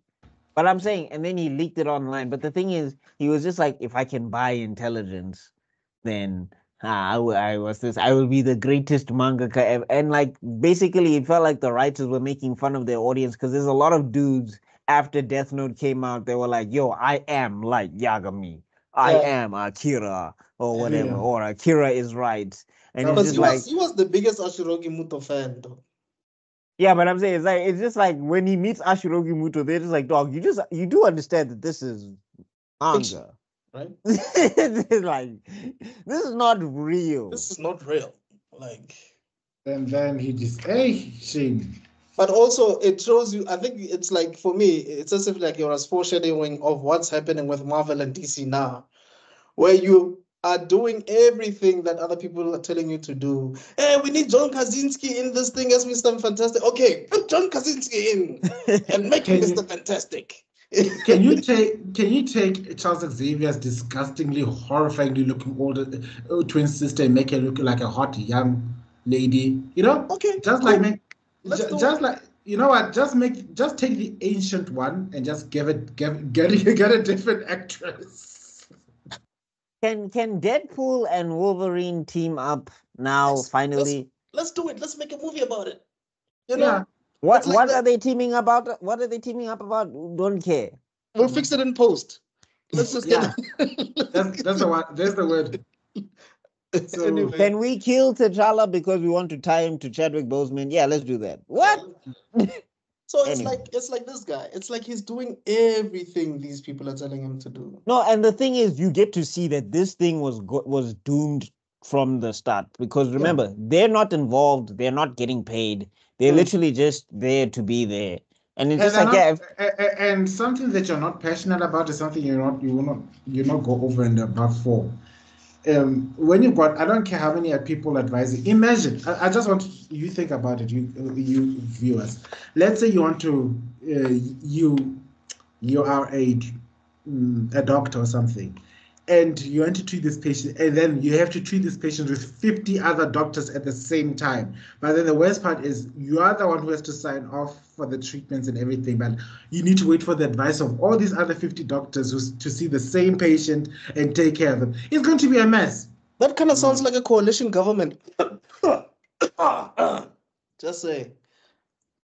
Foreshadowing. you see, when now with your politics, this is how in Ahsoka we started Surprise! talking about politics. No, That's but how that's the politics. Ahsoka why you reviews. guys acting like you've never spoken about politics before here? Come on. No, you start the domain expansion. You know, in your Summoning own groups. channel, in your own damn channel. I'm But so I'm just- glad. But okay, It has- wait, am I It's lying? nothing to do. It does sound like it though. It kind of does. What? Oh well. Anyway, I'm not gonna say anything. Hi! Yeah, we need a correct that. Like before we start sharing opinions, and then suddenly we all get cancelled. Guys, go vote for this party. I'm just there for the snacks. But anyway, True laughs. that's worse. Yeah, I'm just here for the water, guys. Don't mind me. Is it anyway? Moving on. So yeah, like he's like I felt like they said they needed a villain for Ashirogi Muto, like because Nizuma Eiji is a rival, but like this Yeah, one like was a he was- full on Villain. Edgy was antagonist. already likable, dog. Even the voting polls, Yeah. like Edgy was like number 2, Hiramaru was number 1, Mashiro was Mhm. number 3. There's no way you can make this guy a villain. It's over. Like you have to make him. You just have to make him something else now. Mm. You know? Yeah. Because But like I the way think one thing I don't like about Takeshi Obata though is he makes his villains. He makes it obvious that these people are villains. The way they look, like that, those sinister looks. You don't have to do that anymore, dog. No, Like, I you mean, don't like, have to- like the thing is though is that when Toru gets introduced, we think he's normal, and then after they close the door and everybody leaves and he's talking to Ashirogi Muto, then you're just like, "Hey, dog, what? Yeah. What the hell? happened?" Yeah. No, So- it's like he almost wanted to say, "I am Kira," and I was like, "Bruh, this is manga. Let him relax." And I also like the fact that they called him out for that nonsense. Yeah. And then when he decided to double down, they both decided, no, we're going to destroy him. Yeah. I like it. Like it was a personal thing. The editors just caught wind of it in the end. It's like, yeah, it's gonna be better than this show. Like so long as it's better, I'm fine. It's like, what the hell? And for a moment there, we all forgot the main plot about having to become a manga so that he can finally go and get his go get married. We stopped caring about that. It's not like he needs to be better than this thing. He needs to take him down. They need to take him down. Yeah, I mean, like it's like it was like when Vegeta and Goku thingy had to fight Majin Buu or something. It was like we must combine our forces for this guy specifically because we cannot. And it kind of reminded me of Kuji a little bit, like where Kuji came in and he thought that he can just outshine all these other mangakas because he's Kuji. Only to find out that Chief, nobody knew what you were talking about. Go back to singing. Yeah, like this one as well, because I'm looking at it right now, by the way, because this is literally the first part of this book is about. That's my favorite. That's my favorite. That volume is one of my favorite volumes ever. Because that's the reunion. That's the reunion volume, isn't it? Is it? Yeah. I haven't at the end. Anyway, what I liked about it, it shows that the first 2 chapters of this manga that they spliced together made it to number 2. Yeah. I mean, it was something fresh and new, and the suspense was really good. Then chapter 3, it's even written there. Chapter 3, 9th place. Imagine how bad a drop that is. But it makes sense, dog. You know how hard it is to follow up on the story that you like. Let's say you came up with like 2 chapters for like 3 years in your head. Now that you're done with them, like, oh, flip. What's chapter 3 gonna be? Yeah.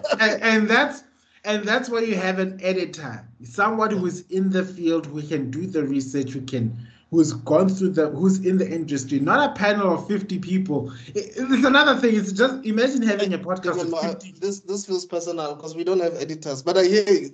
Yeah, no, I'm just imagining having a podcast. I know. I'm just saying. Yeah. No, I wouldn't say it's like that because podcast of 50 people. Well, I mean that's still insane anyway. But I'm saying more. Imagine 50 people in a podcast. How am I gonna write it? Oh, John, you wanted to say something, John?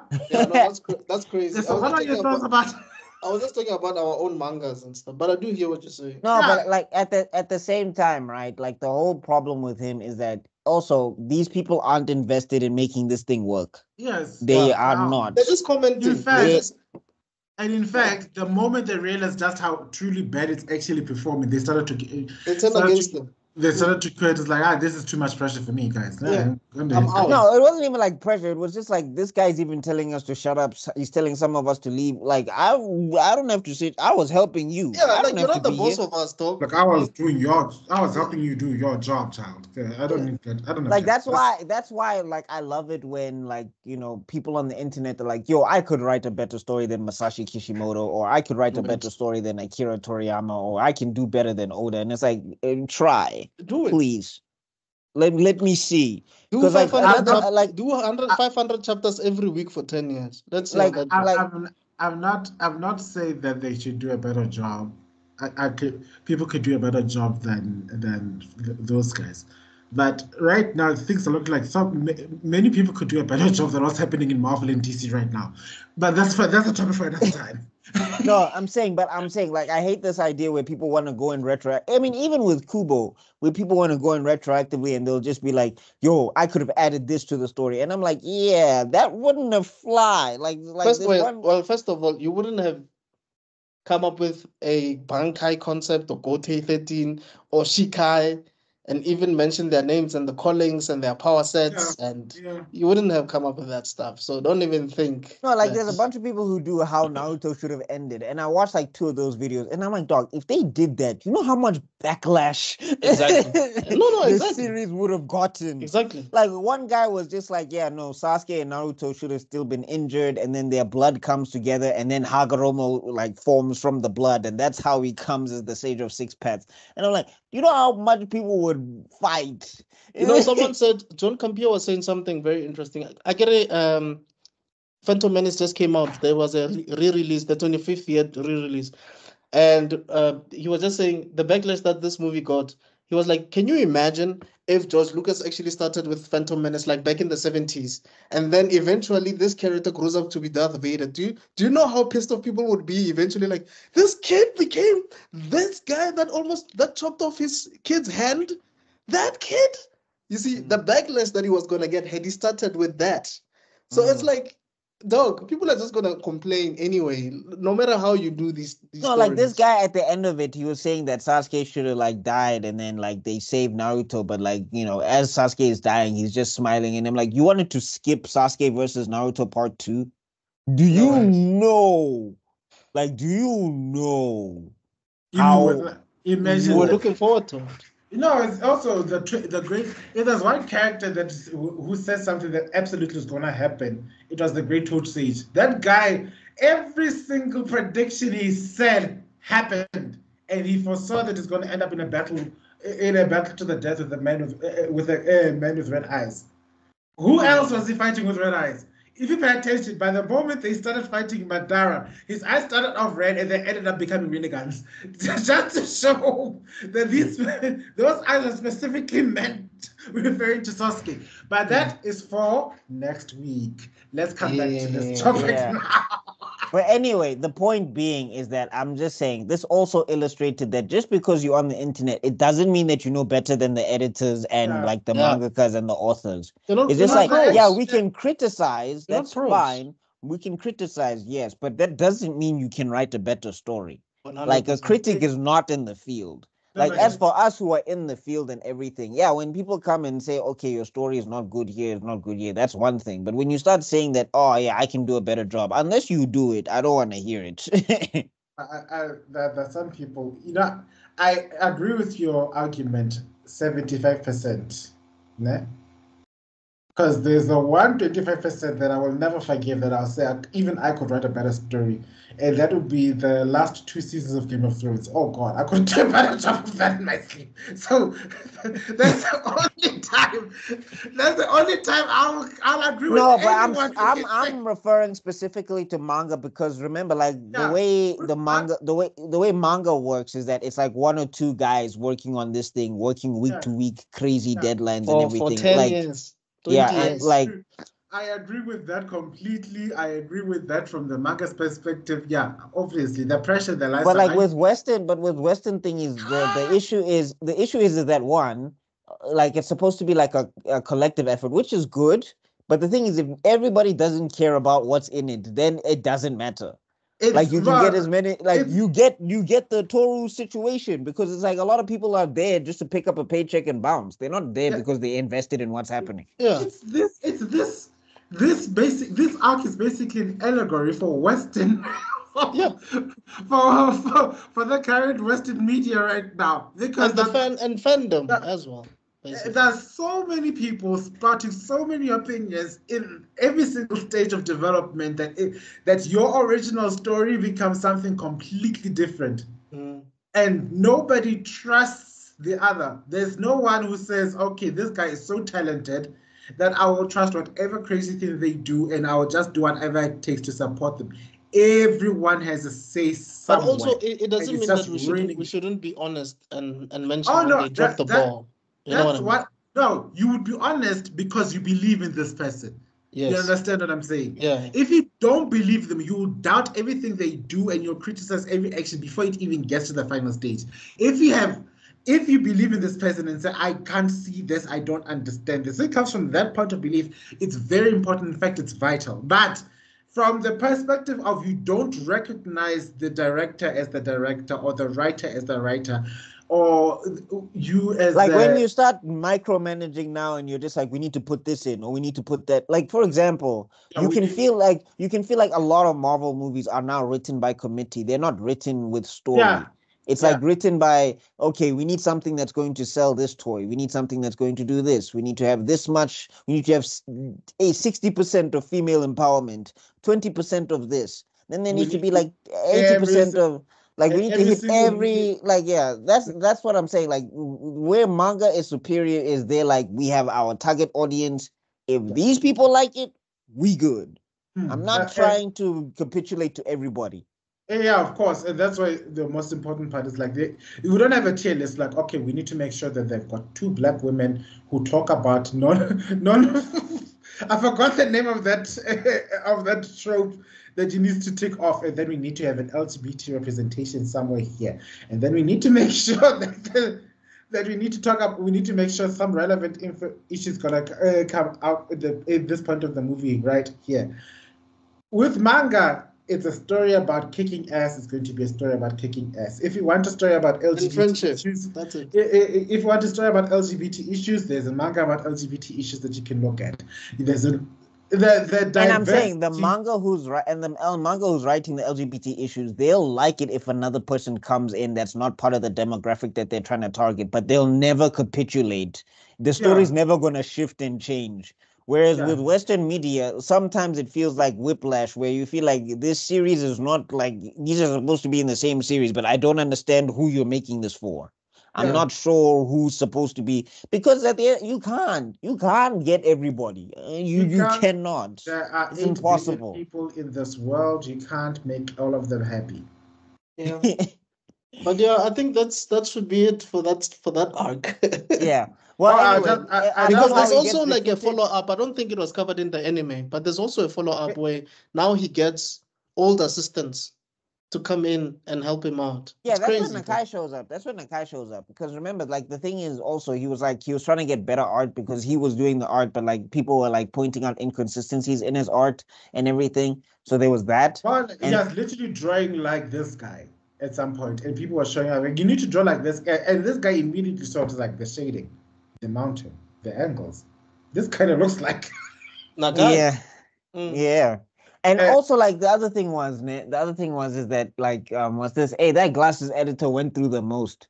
Hey, that glasses editor dog. I was with him when he punched the guy in the face. I was like, yes. This is, you see, I do not condone violence. I do not condone violence in real life. There you go. Because I always feel like a hypocrite to say, no, violence is wrong. And then I like, but you watch Lord of the Rings. I saw someone. And you have a manga that's about war. But and I've got a manga that's about an angel of war. And then I've got a storyline which involves war. So I don't like violence in real life. Nah? But yeah, there comes a time where when it comes to mandom, sometimes a clap in the face is the only way you can get through to someone. Because the guy that didn't. But I'm saying that didn't wake him up. It almost was it the punch? Because Kusugi, it wasn't the punch. No, it was the loss that woke him up. He lost, and then he's busy screaming that he's gonna quit now. And the guy's like, "You're not quitting. You're not quitting. You're going to get your act together." And the guy's like, no, I'm not. I can't because, of course, his precious ego was bruised beyond recognition. That guy punches him. Right. And then he tells him, I'm not leaving this room. We are not leaving this room up until you agree that you're not quitting. And he literally traps him in there. And then he ends up falling asleep on the desk. And then just when he was about to escape, he realized it dawns on him that everybody else, that every one of his so-called advisors quit on him, and the only one who's standing right there is the one who's standing. It's a real life face-to-face interaction with face-to-face editor, and that's what got through to him. Like, the people, you should listen to the people who believe in you the most. Going with crowd control sometimes. When it comes to writing, it's not a democracy. I'm sorry, it won't work. No, it can't. That's why writers can't. That's why writers can't. Like, they can't use your ideas. They can't, they can't write by committee because it'll be a nightmare. The author of Attack on Titan, he used to really, consider what people say about Attack on Titan, and then he actually at a point he actually wanted to go along with his suggestions until he saw a comment saying, the day you follow advice from any of these people is the day I'm gonna drop out of your manga. Like, I'm not gonna read anymore. That's what kept him going from doing his own thing. Like, okay. Sure, the ending sucks, but still, it's the one thing that kept people going on and on about the story, about that story. And that's the thing as creatives, and the thing as people in general. When you want to create something, we need to be able to own accountability of the fact that it might suck. Yeah, it's my decision anyway to end it that way. it becomes your story, but it needs to be Yes. your story that sucks or your story that's awesome. You Yes. can't give it to someone else Autonomy. It's crucial. because you want it to succeed. It's a Look, I mean, there's room for suggestions. But I'm saying this whole thing of where the audience is going to guide your story, no. that doesn't work because the room for suggestion I'm talking about is that it needs to come from people who care as much about the work as you do, or much about the field as you do. At the very least, be knowledgeable about the field. But the best ones are the guys who are just as invested in. When I mean invested, I mean like they didn't cough up money, but they love what you're what you're creating. They see the passion. They become passionate. They are passionate about what you're passionate about. And those people, they're the ones who can tell you like, I don't get this part. I make this part kind of flopped here. Wow, this frame here looks so cool. That's why it's so easy for me to go, okay, look at this picture. What do you guys think? When on our respective groups, it's because you are passionate and you are also part of the field. But if I were to take that picture and then go on Instagram and make a poll, what should I make the story about? Yeah. You're gonna get every suggestion under the sun about random things that you weren't even thinking about. Yeah, that's what I'm saying. Like there is a fine line, but I just think at the end of the day, like the whole thing is like there is a reason why there's an audience and a creator, and and a creator is like if you're trying to get a particular audience, you do have to meet those particular conditions to get that particular audience. It's just the way that it works.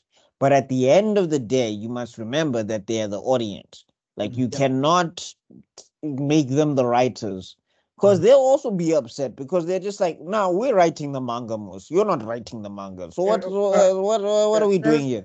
The first question out of come up to my mind is like, what you want me to help you?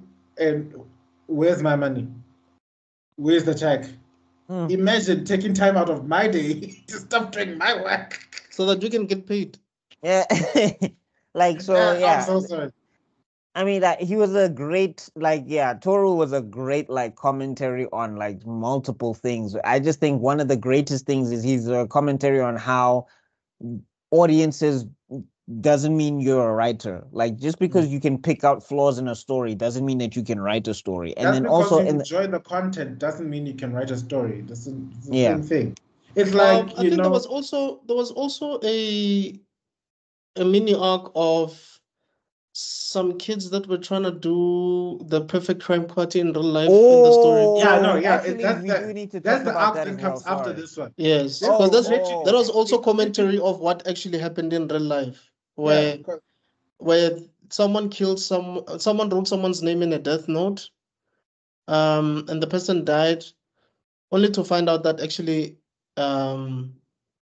it was the writers and the two Tsugumi Oba and Takeshi Obata actually felt guilty. Like they felt that it was because of them that this happened, only to find out that no, it was actually not the case. I think some kids actually got expelled at school because they wrote their teachers' names in a death note or something like that. So this was like a commentary of that real thing. That's why they had to include it in the story. Yeah. That is the very next arc. I also like how it affected his writing. Yeah. And it affected Tagaki big time. He was even yelling at Miyoshi, and Miyoshi's like, he's never yelled at me before. Like, this is new. Yeah. And then he finally snaps out of it, and the way they snap out of it is by making a parody of that whole thing in that. No, but the thing is, like, it was crazy because it was a whole bank heist, and somebody put perfect crime party. It's like, how? That's a dick move.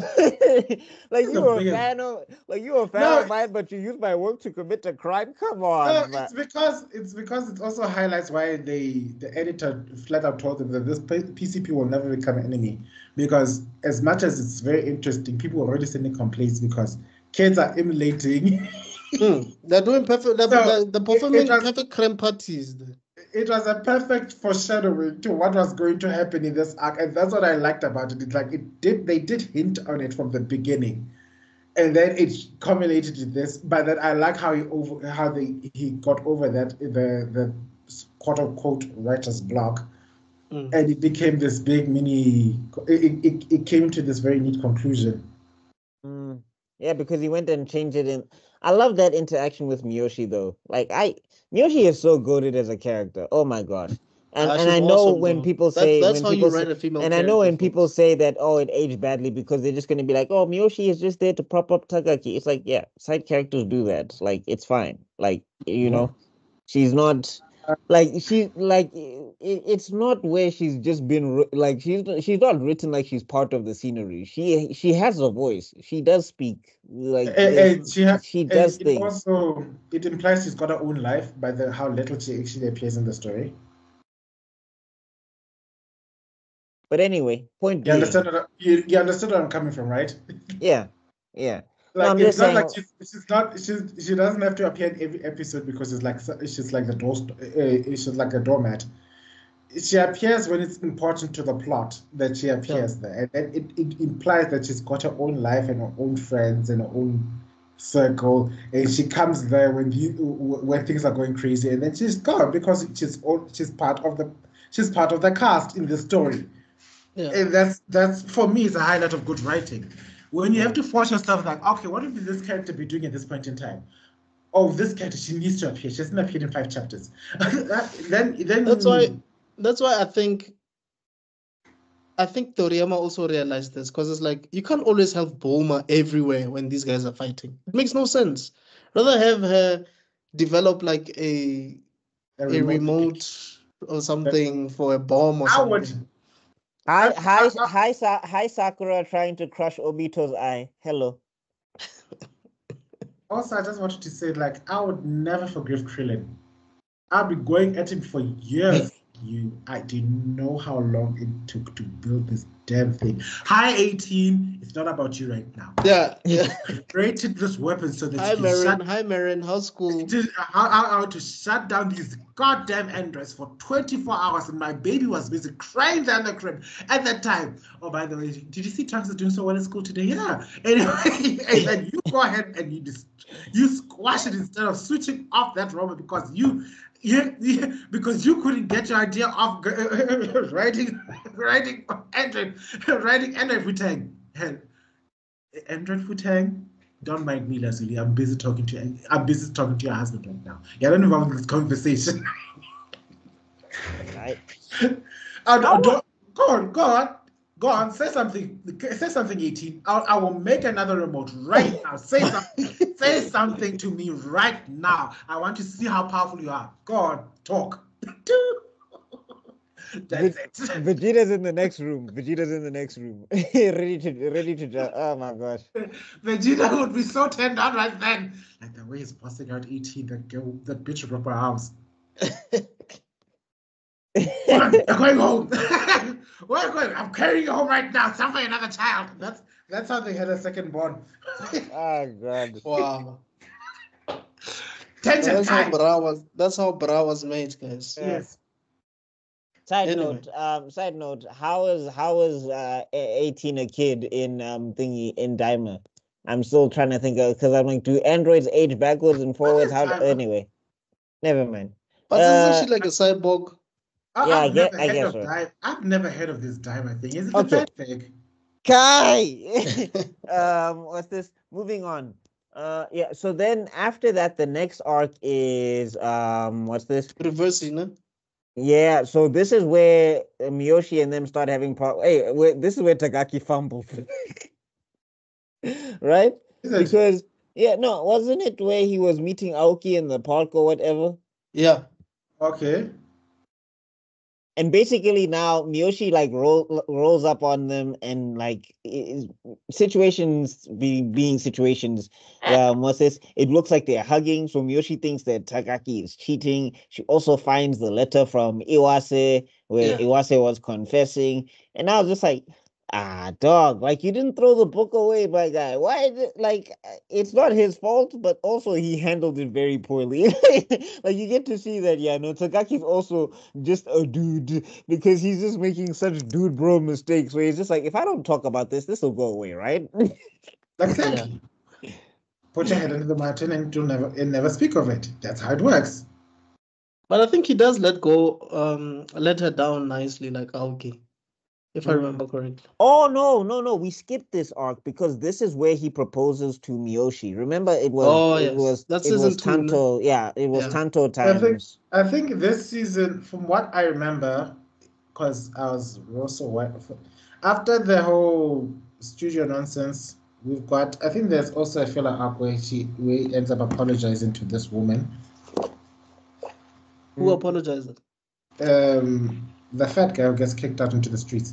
Oh, Oh yeah, yeah. he does apologize. You're right. Yeah, because that's the arc. Because then people think that he's going to assault her, and he'll never be respected as a man again. Only before he to burst into tears and apologize in front of her. Yeah. But And we just want to get to like how Reversi was made, because basically, Yeah, I if you think didn't, we gotta talk about. Reversi Yeah, is I basically just Death Note, guys. If you think about it, with a good ending, I think. before we get to reversing, we need to good let ending. we need to get to the events that led to reversing coming into first place, and that's because we find out that Nijima or Niz, what's his name, Eiji. Nizuma. Yeah, AG. We just call him AG. Eiji decides to call up the favor he did on your first site, signed up to Which this was wild because I think destroy a remember. market he doesn't like. Yeah. Which was wild. This was like, this was like 500 level IQ. Like Nizuma knew Hey, at the dog. beginning Yeah. that if my thing becomes hot, I need the power to end it whenever I want. Yes. He just didn't say it, but like when you go back to season 1 and he's meeting the chief editor for the first time, and he was making that deal with the chief editor to say, look, under one condition, I'll get this thing serialized under one condition. I will get to decide which manga I will cancel. I think he knew back then though that he's talking about his own thing. It's crazy. And I just like how he announced how everybody else was panicking because all the editors were panicking. It's like, which one is going to choose? Which one is going to choose? And then the writers, being writers, gossip among themselves like any corporate entity. Vana, if there's one thing that showed that people are people no matter what industry, start a rumor. Start a rumor. They'll gossip amongst themselves, jiggy. You know what? I want answers. I want to speak to them. And they all drove. Imagine 10 authors just driving up to your house and then say, we heard that you're going to cancel one of our mangas. Which one? Yeah. Tell me. Yeah, we want to know. Go on. The thing is, Nizuma is so weird that it feels like a bizarre situation like that would fit him. But like, if you think about that in real life, you just be like, "What the f y'all doing in my house?" Yeah, it's like dog, Nizuma is not even bothered. Like Nizuma is the Goku of the show, dog. Like he is not bothered. No. I was convinced at that point that Eiji is definitely in the neurodivergent group. I'll peg him as autistic if I could, because that is super focused on the things that matter to him. He doesn't care about anything else. No. And he is sitting there like these guys are in a room. To the point where he has one uniform and it even has pens inside of it. That guy, like wherever he goes, he never changes. No, it flops. It looks like he's wearing his PJs though. Yeah, it's flops. It sweats, and then he has two pens with wings just poking out of his. I don't even think I've seen this guy eat before. He probably does. No, he does eat. No, I'm saying you see him eat at the parties. Like you seen him eat when he's out and everything. You see him like. I'm saying it like the thing that makes like if you want to slap the autistic label on him is that they're not writing him to be mentally impaired. Like Nizuma Eiji is very aware of the things that are happening around him. No. You must please understand when you're a neurospice, especially with autism. Autism doesn't come in the fact that you look mentally impaired. It's a whole. No, I'm saying it's a whole spectrum, all of that stuff. But I'm saying like when they do it in a lot of movies, when they do it in media. When I'm saying when they do it in a lot of movies, it's like these people like it's like you're saying they forget regular bodily functions or whatever, and it's like that's not what happens. Yeah, that's why I understand that some people were relatively pissed at this whole good doctor and representation about the about its representation of him being neurodivergent or something like that. Right. I remember there was big issues about that because it's a spectrum. It doesn't all fall under the whole super I can't talk to people weird or something like that. Like Sheldon from The Big Bang. It's like Sheldon. That's another example. He's very abrasive, but he's also sociable. He can interact in day-to-day life, and Right. that's what I find. That's the same thing I find with this character. Is like he's there, but look at to show just what I say. Like he's focused on the thing he cares about. He don't care about any social cues. There are 10 people in your goddamn office. Yeah, your damn room in your house. And they're talking to him, dog, and he's not even turning around. But he's listening. And he's listening. That's the best thing. That's again, it's such good representation because trust me, even with me, they once said it like if I've got eye contact on you, you better bet your last dollar. I'm not listening. The moment my eyes are not focused on you, I'm writing on a piece of paper, I'm doing something. Just know that I've heard every single thing, and I must probably remember it for the next 20 years. And I think also, I like the fact that they were also not offended that he's not looking at them because they know him. They know him. They know what. No, I'm saying, but they're also the same. Like the thing is, like everybody there is, they're not Nizuma. They're not Nizuma, but they also know that like time is precious right now. Yeah. If I'm busy on a mangaka, I need to be drawing. Like and they're taking time out of their day at the same time. Yeah. So I'm saying they're taking time out of their day because they're concerned about their manga. If it wasn't about their manga, they wouldn't be there. But like they also know that the guy is working. So it's like, nobody's like, oh, he doesn't even want to look at us. It's like, dog. It's so rude. You know, in this one, like, but when I Tebello, how? At this point in time, I was like, I am busy. But deadlines. I remember it was. I think I had a familiar situation this weekend. I literally told everyone, like, thank you. I'm going to edit right now. I remember, bro. Didn't you send a text like you're like 30 people are in my house? What are they doing? I locked the door. But anyway. So then what happens is basically he drops a huge bombshell where everybody is just like he wants to cancel Crow, and it's like we didn't even beat him once. Like we haven't gotten the top spot over Crow one time. Dog, I don't want to lie to you guys, no? By the time the story was reaching like season 2 level, I had already given up on Ashirogi Muto beating this guy. I had already given up. I'm like, they will not beat this guy. There's no way. What? They can't beat Kakapao, and then all of a sudden. If you can release an issue or a chapter where none of your characters are speaking and it still makes that ranking. True. What I love about that bombshell, and I like the fact that this guy predicted it. It's like I knew it. Is that it highlights my biggest issue with that I always found with things like shonen, that every story deserves an end, you know. Yeah. And you. But it's not all of it. It's not all of it. There's some shonen. There's that guy. Well, is he like a security guard or something? Mm-hmm. That manga has been on for eons, though. But I get what you mean, though. But are you talking about Detective Conan? No, the guy with the unibrow. I don't know what his name is. Anyway, sorry. I wanted to say what always frightened me as a writer is that how can I give my story an ending from the beginning? Because I already know every story I'm working on, I already know how the last episode looks like. And now you're gonna imagine you're signed up with these big companies. They're gonna say, that's not gonna fly with me, boss. We're gonna need another 30 chapters. Like it's gonna end up looking like what Bleach became. And I know you guys are still gawking over the 1,000-year Blood War arc. How's that going, by the way? Just a quick one. I just want to show you the guy I'm talking about. It's this guy.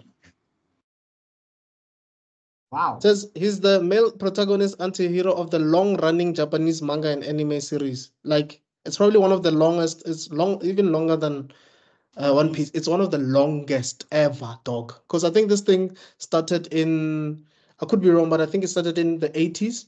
1985 from what I saw. The Police Box. I'm sure it's the name of the. So this thing started in 1976. and ended it's in older. 2016, dog. 201 volumes Damn. from 1976 to 2016. Well, I mean, to Tebello's point, I guess the end came, but But it took forever, yo. You know, it's my argument is that you, as the content creator, you as the author, you know, you should be given the opportunity to say, this is how the story ends. And many of these mangas would never give a top performing product that leeway ever. And Eiji was playing 3-dimension chess when everyone was playing checkers. Like, I'm ready for you guys. And you know what I like is like it inspired everyone else, because everybody who used to see it as a challenge, Crow as a challenge, was now inspired to say, no, I want to beat Crow so that he can stay alive. Yeah. And they still failed, didn't they? Yeah, they all went up. And what kills me, and what I love about Asia is that he also leveled up. Yeah. That rivalry inspired his passions, and he made this story even more brilliant than before. Like, I'm going to show you guys that I'm going to end this. Like, bitch, this is my story, and I'm going to kill it when I want to. Everyone like, Bankai. Did you think you're the only one with Bankai? Yeah. Nani? That was type. Yeah. You never even used a Bankai until now. Yeah, no, he was the Kenpachi. He was basically just fighting Bankais with the Shika, and then when he found his Bankai, everybody was like, It's also it's the Renji fight. You know, when Renji finally achieved Bankai and he thought, I'm going to surpass you now, but I finally at your level, and like Kuchi was like, Senbon Zankura Kageyoshi. Y'all know I'm a captain too, right? Yeah. No, I mean, that was like I was bummed out that they didn't beat him, but it was also still weirdly it was also weirdly satisfying in a sense, you know. It's realistic, dog.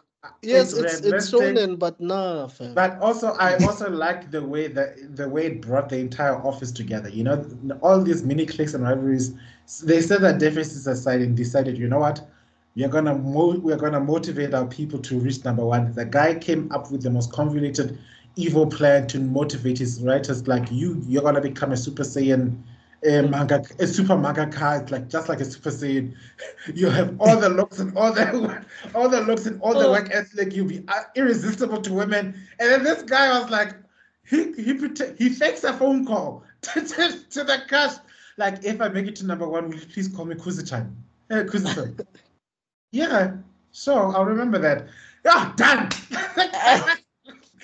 like AJ is basically the glue, man. Because Fukuda met Mashiro because of, like, that's how they met, some of them. Yeah. They met because they were assistants of AG. You know what I mean? No, I mean, Ashirogi Muto became Ashirogi Muto because they saw AG in a manga magazine. In a Tezuka award thing. Competition. Yeah, right. He is the Goku of the group, because Goku was the guy. If you pay attention, Goku is motivated all his cars to become better than they were before. Yeah. And that's what you get to see with Crow. And shout out to Crow having its final episode and everything. And I think, and what I like about it is, like, the guys, like, give him a big small break so that he can come back. The editor comes back. What does he find? He's working on the next thing, dog. Not only while still working on Plus Natural, right? Because I think he was still pushing Plus Natural. Yes, pushing Plus Natural. He had not only one but two other stories, which had like almost chapters. When I mean, you're struggling with reverse there. Where did you find time for all this? Oh no, when I was busy between working for this and that. No, and then the other thing is like. No, and then the other thing is like that. Then he changed his mind again and made the zombie gun, and I was like, "Yo, hey dog." And then these guys decided to make Yona Reversal. And when Neji released his one shot and he got 600 and how many votes? I forgot. I don't remember. Like 624 votes. Or something. Somewhere there. 624. The highest intro level they had ever seen. Reversal beat it. Yeah. Mm. That's the And first I time they just- beat him. That's the only way And they could beat I him. just love the way they were all reacting. They see the phone on the ground. Ah! Hello? Hi. Hello, can you hear me? So basically what it means is Crow, they were never gonna beat Crow. And I also like the way News was like, no, I want to become the best manga creator in the world. Then you realized, wow, I've been conceded. I cannot be the best manga creator in the world. All I need to become is better than Reversal. Yeah. No, Yeah. I mean, like that's what, like basically what happened is like, what's this? It's like how Goku starts training after the Saiyan saga, because if you look at it, he's just like, okay, Kaioken was not cutting it, so Yeah. time to abuse these Zenkai boosts. You know? Mm. And that's when Reversal came in, and that's where I fall off actually, because I don't remember much after that. No, okay, Well, so I mean, just to give you a basic summary, it's not a lot of things that really yeah. happened. Okay. So yeah, Reversi keeps doing well. Like basically, it's competing with Zombie Gun like crazy, and this is like the first time you can actually see AG is feeling the heat of Yeah. Ashirogi Muto. Like this is where they have him. Like they didn't have him on Crow, and I guess it makes sense because but when Crow was around, that's when Ashirogi Muto was still getting started. So AG already had his voice and his brand and his style. So already, and his fan base. So there was no way. But now when Zombie Gun came in, them and Reversi were now on equal footing. And also, Reverse is not deep. It's not like PCP. Because I remember PCP now had to become a monthly thing instead of a weekly thing, right? Yeah. No. Reversi was deep-ish because what they were trying to do was they were trying to do like a commentary on how demons can be human and like and angels can be demons or whatever, and it was a clash of ideologies. But basically it was supposed to be taking like the whole shonen formula and then taking what they did with money and power, Intelligence. money and intelligence, and then fusing those things together to make a story.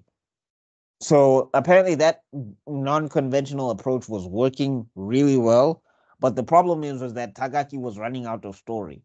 Yeah. So now it became like a whole fight where it was just like, if we don't have story, because the thing is Reversi was killing and Shonen Jack was like, we cannot let them end this story. Don't end it. Yeah.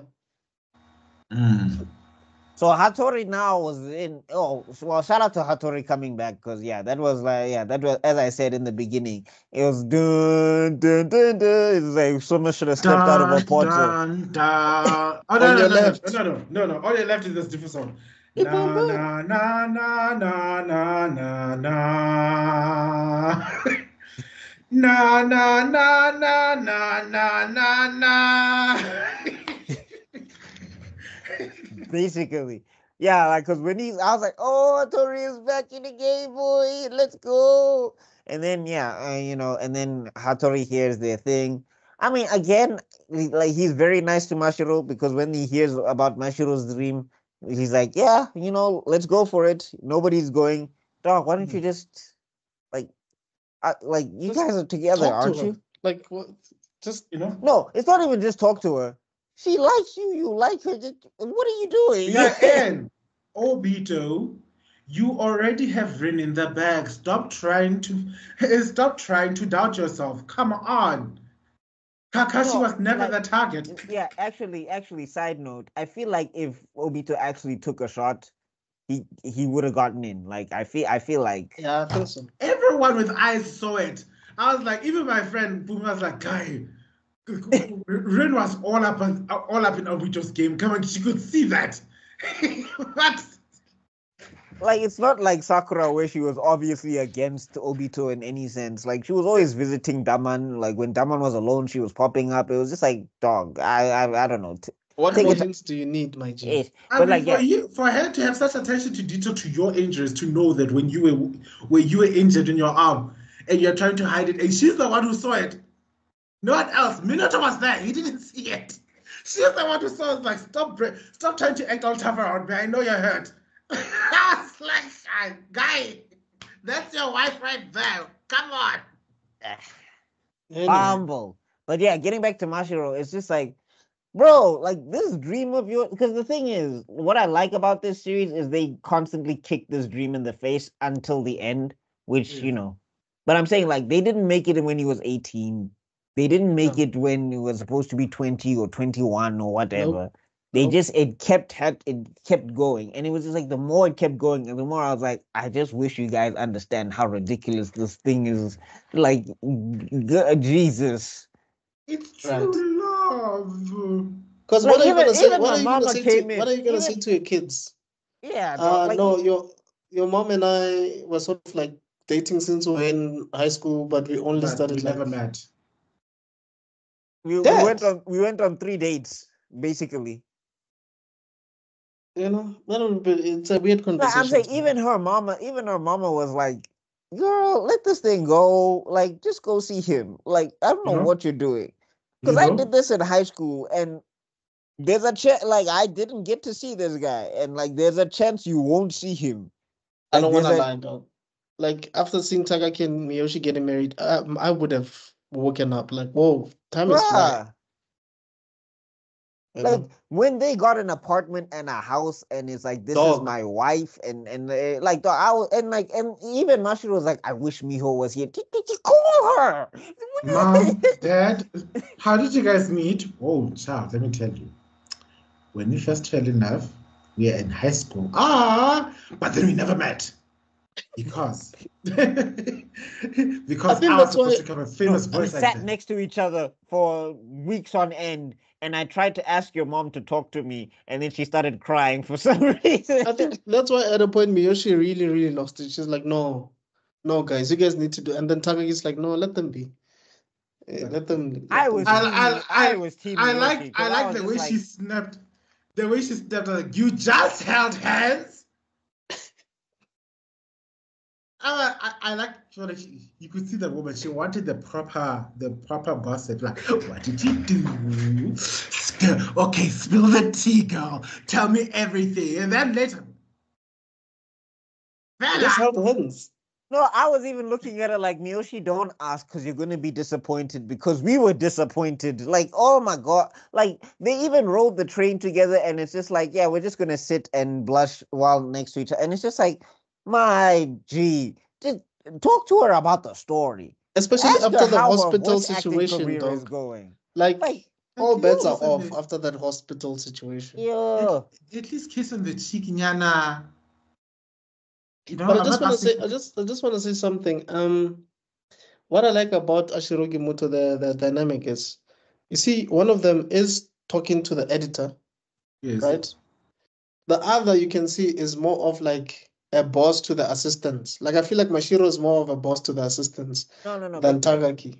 Like, no, because I mean the assistants are there for the art specifically, so Yeah. they have yeah. to take the lead from Tagaki. Like it's not like because writing assistants is not really. I mean that can be a thing, but it's not really. But like yeah, that I is mean, he like is the co-boss as well, but you can tell that he's barely like he's just no. I'm focusing saying on his. Tagaki respects because he's just like that's why he punched Ishizawa in the what was his name? And Yeah, the Ishi the guy who draws faces. Yeah, what's yeah. his name? I'm trying to remember now. Yeah, I It think it is was Ishizawa. I think you're right. Is it not Ishizawa? might be Ishizawa or something like that. Okay, I'm not finding him here, but anyway, yeah, Ishizawa. I think it's Ishizawa. Yeah, that's why he punched him in the face when he was making fun of Mashiro when Mashiro was drawing for him in high school and things were not working out, and he was like, "Yeah, it's not manga or whatever." Like Takaki was like, "Dog, you don't know, Have you so ever don't drawn a talk." Have you ever drawn a whole chapter? Have you ever drawn a whole chapter? No, you haven't. So No, what are so you that. talking about? Yeah. Yeah, and What then do he you turned know? into Saitama for like 2 seconds. Yeah. One punch. But But anyway, yeah, let's yeah. wrap it up, guys. Yeah. Yeah. Okay. So quick. Then we have Miho's whole arc or whatever, which I don't know. Was it necessary? I just think it annoyed me that. I mean, people turned on her for some reason. I guess because everybody thought they had a shot with Miho, and I'm like, dog, you don't want to date her, bro. You're just gonna be holding hands. Like maybe you'll see her once a month, and you'll just hold hands with her, and then she'll go home. Like you don't want Wait, none are you of that talking life. about when she was auditioning for Reverse, yeah. Reversi, and she was competing against like one of the seiyuu, like one of the biggest seiyus in that universe. Like this lady has so much experience voicing characters, and she felt like she doesn't have a chance. And someone then leaked information that Miho is dating the creator of Dating. Reversi. I'm just like, bro, like if I was like leaking and whatever, it's like just tell everybody how it goes in your relationship. Yeah. You know? I'm pretty sure everybody would be like, we good. We in there. Nah, He's only holding Yeah. her hands. But it was a big deal, hey. Like Yeah, it that was. leak caused controversy, man, because it seemed like nepotism and all of that. And Yeah. but yeah, she won. But I'm just saying, at the end of the day, like I didn't like the tension just because the relation it was hinging on the part of the show that bothered me the most, Mashiro and Miho's relationship. So I was just like, yeah, I can, because to me, when they beat AG, that was like the climax for me. I was like, yeah, Bakuman. Yeah, same here. But I guess Yes. that part also had to be there so that it felt deserved. Like it felt like it was deserved. Yeah. Yeah. But I'm just saying, I was hoping that the writers were just gonna evolve their relationship so they can just be like regular people. And then then when they leaks, then it's just like, oh yeah, okay, this is a big deal because they are like interacting together on a regular basis. Yeah. Right. But now it takes it to the end where they have to stick to this ridiculous dream still, and it's just like I get I don't like this motivation in particular because I'm like it's too finicky, it's too many conditions, and like Mashiro at some point he was falling apart when other things had to happen, and then she was also falling apart when other things had to happen, and I'm just like. Something like that happened with How I Met Your Mother as well, where the main character finally gets a wife, right? The mother of the kids. And just because we'd already fallen in love with one of his girlfriends from season 1, the writers forced the wife or the mother of the story to die so that this guy, the main character, can be with the girlfriend from season 1. Wow. And people were so pissed off by that. Like, no, why couldn't you just let this guy have his happy ending with his wife? Why does the wife have to die? So that this guy can be... Or just bring back the girl from season 1 and make her the mother. Don't kill nobody off. Like Yeah, but the thing is, they had already screwed that up because he was calling her Auntie Robin. Oh yeah, because that's episode 1 was like How I Met Aunt Robin. Yeah, so it's like, okay. Oh yeah. Wait, so Robin becomes the Robin becomes like he takes Robin out in the last episode. He takes Robin? Yeah, he takes her out. Like he takes her out on a date. I kind of fell off on How I Met Your. I thought So she was with Barney. Basically, Barney and Robin get a divorce. Yeah, because they split up. And then he goes out with the ex of his best friend's dog. Yes. Like that's why a lot of fans were like, "Nah, guys, you guys fumbled big time here." Yes. Barney and Robin were supposed to just stay married, and Ted and his wife was just supposed to stay married. Period. That's it. That's the end of the story. But okay, because they were stuck to their idea that they had in season 1, I think. I guess. But after all that much time and all that much happening, character growth and everything, it's crazy. Well, now I know I'm not finishing How I Met Your Mother. Cool. Anyway. Neither did I. Anyway, okay. Just to wrap it up, like, yeah, that's why I'm saying, like, with this Miho situation, like, when it came to the end, I was just like, yeah, all right, let's just get this over with. I mean, I was like more invested in Aoki and Hiramaru, yeah, same here. Because I was just like, because the thing is, Miho's relationship with Mashiro, it's annoying because it's just like it's just not realistic, and this is supposed to be a realistic setting. Like, for example, with Naruto, I can kind of buy how Naruto and Hinata's relationship went because they're in a crazy mystical ninja world where there's wars happening every like 5 minutes. Like the gaps between these wars are not big, and like then there's Konoha Crush, and like these are very He's always traumatized. training. He's always getting better, training something, doing Yeah, I'm something. saying like this, like these are very traumatized teenagers. So maybe if they're stunted emotionally, it's not that like when people be like, oh, Obito started a war over Rin or whatever, he's emotionally stunted. It's like, yeah. He's crushed by a boulder, groomed by Madara, and then walked the world and saw everybody was constantly fighting all the time and that nobody could figure out this plan or whatever. The closest was the Akatsuki. And then he went and talked to the Akatsuki and then saw the Akatsuki got manipulated. So he's just like, yeah, I guess everybody ends up like me. It's like, yeah, of course he's emotionally stunted. That makes sense. So if we get to Bakuman and like, yeah, these are regular people, and then Kagaki is there, he's a regular dude, and then Mashiro is just supposed to be learning to be a regular dude, and he's just not learning to be a regular dude, and Miho is having people in her life just be like, go to this man, and she's like, I cannot, I must honor my voice acting dream. It's just like, I'm gonna punch both of you in the face. Jesus. all I just want to ask is, when they finally get to date and stuff, how awkward must it How feel? is that gonna work?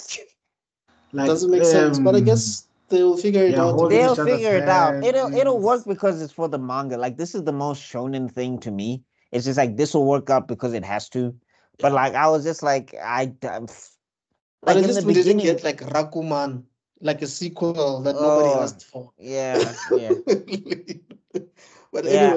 anyway, But that's and then Hiromaru they and make out and then Hiromaru and Aoki get married. They throw the bouquet and it goes to Miho because and it's just like I still don't know how this is gonna work out. They'll blush at each other at the table. Like in the manga, you actually see them getting married because they're wearing, like you see them in their wedding. I guess I'll go check that out. Maybe see if that gives me a bit more resolution. Because that was another because in thing the where I was manga, just like, in the anime, it's like, so we're not gonna see you guys get married. No, we're not gonna show you guys, and it ends. The I end. was like, that is It's called- so anticlimactic. I was like, it's called Bakuman, not Baku fall in love. yeah. Yeah, But but the in the whole manga, premise you actually see them. The whole premise is the only reason Mashiro is supposedly drawing manga right now is so that he can make an anime and marry this woman. I know in the manga, like you actually do see. I think he drives to her place or something and stuff like that. Yeah. She comes running up into the car, gives him a big hug. I'm sorry, out of the moment it got serialized into an anime, to be like, that's right there. Dun, dun, dun, dun, dun, dun, dun, dun. Where is going? To my wedding. After reversing, dog, that's it, done. No, after reversing, like that was the other thing that annoyed me about Mashiro. Is like, okay, are you gonna go see her now? No, I'm going to wait. Why? You're not here. You done. Go. In a heartbeat, I would have been there like, come, we're eloping. But my parents don't catch us on the way. I was just like, on the way to the wedding, you're getting married. Meet us at this chapel at this time. Or this time. Or not even getting married. Can we just make out and go have dinner, please? Like, yar. Can we just go do something? Anyway, guys, that'll wrap up, guys. That'll wrap it up. If you guys are still watching at this time, then shout out to you. You guys are soldiers. You guys are awesome. You guys are great. 15 minutes away from 3 hours. Yeah, exactly. So, guys, thank you so much for checking it out. Let us know your thoughts. What do you think of Bakuman Season 3? Have you watched the series yet? If you haven't, do please check it out. And then go back to our first season, second season, and third season. Let us know your thoughts. I will be doing an ultimate series on this entire series so that you can watch it in one setting if you are into that kind of thing. But yeah, 9 hours of footage, the strong team. Basically, yeah. Like, dog, people binge watch stuff on Netflix all the time. So, but yeah. Anyway, we hope the Fire Lord will come and join us next week when we're going to be continuing with Naruto. When we're going to be talking about the introduction of the entire Akatsuki, Gara being kidnapped, and all that stuff. So, yeah, we'll get into all that stuff. I'm so excited. I'm so excited. My body is ready. My body is so ready. She put it really. I'm gathering my sage energy as we speak. Yeah. So Senpo. Ooh, you know what we should do? We should do a mascara Yeah. edition. Yeah. Just for Sage Mode. That episode we'll all put on our own eye makeup. Yeah. We'll see how that works out. If one of you are brave enough, you might just put 2 toads on your shoulders and then. But anyway, hi guys. From the mountains, right? It moved. But anyway, guys, thanks for checking us out. This is Africa is Next podcast. Do share this footage with people that you think would enjoy such content. And for myself, Mr. Extrodin, Buckmeister Cul, and Tebello, Khala, we will see you guys on the next one. Cheers. Peace.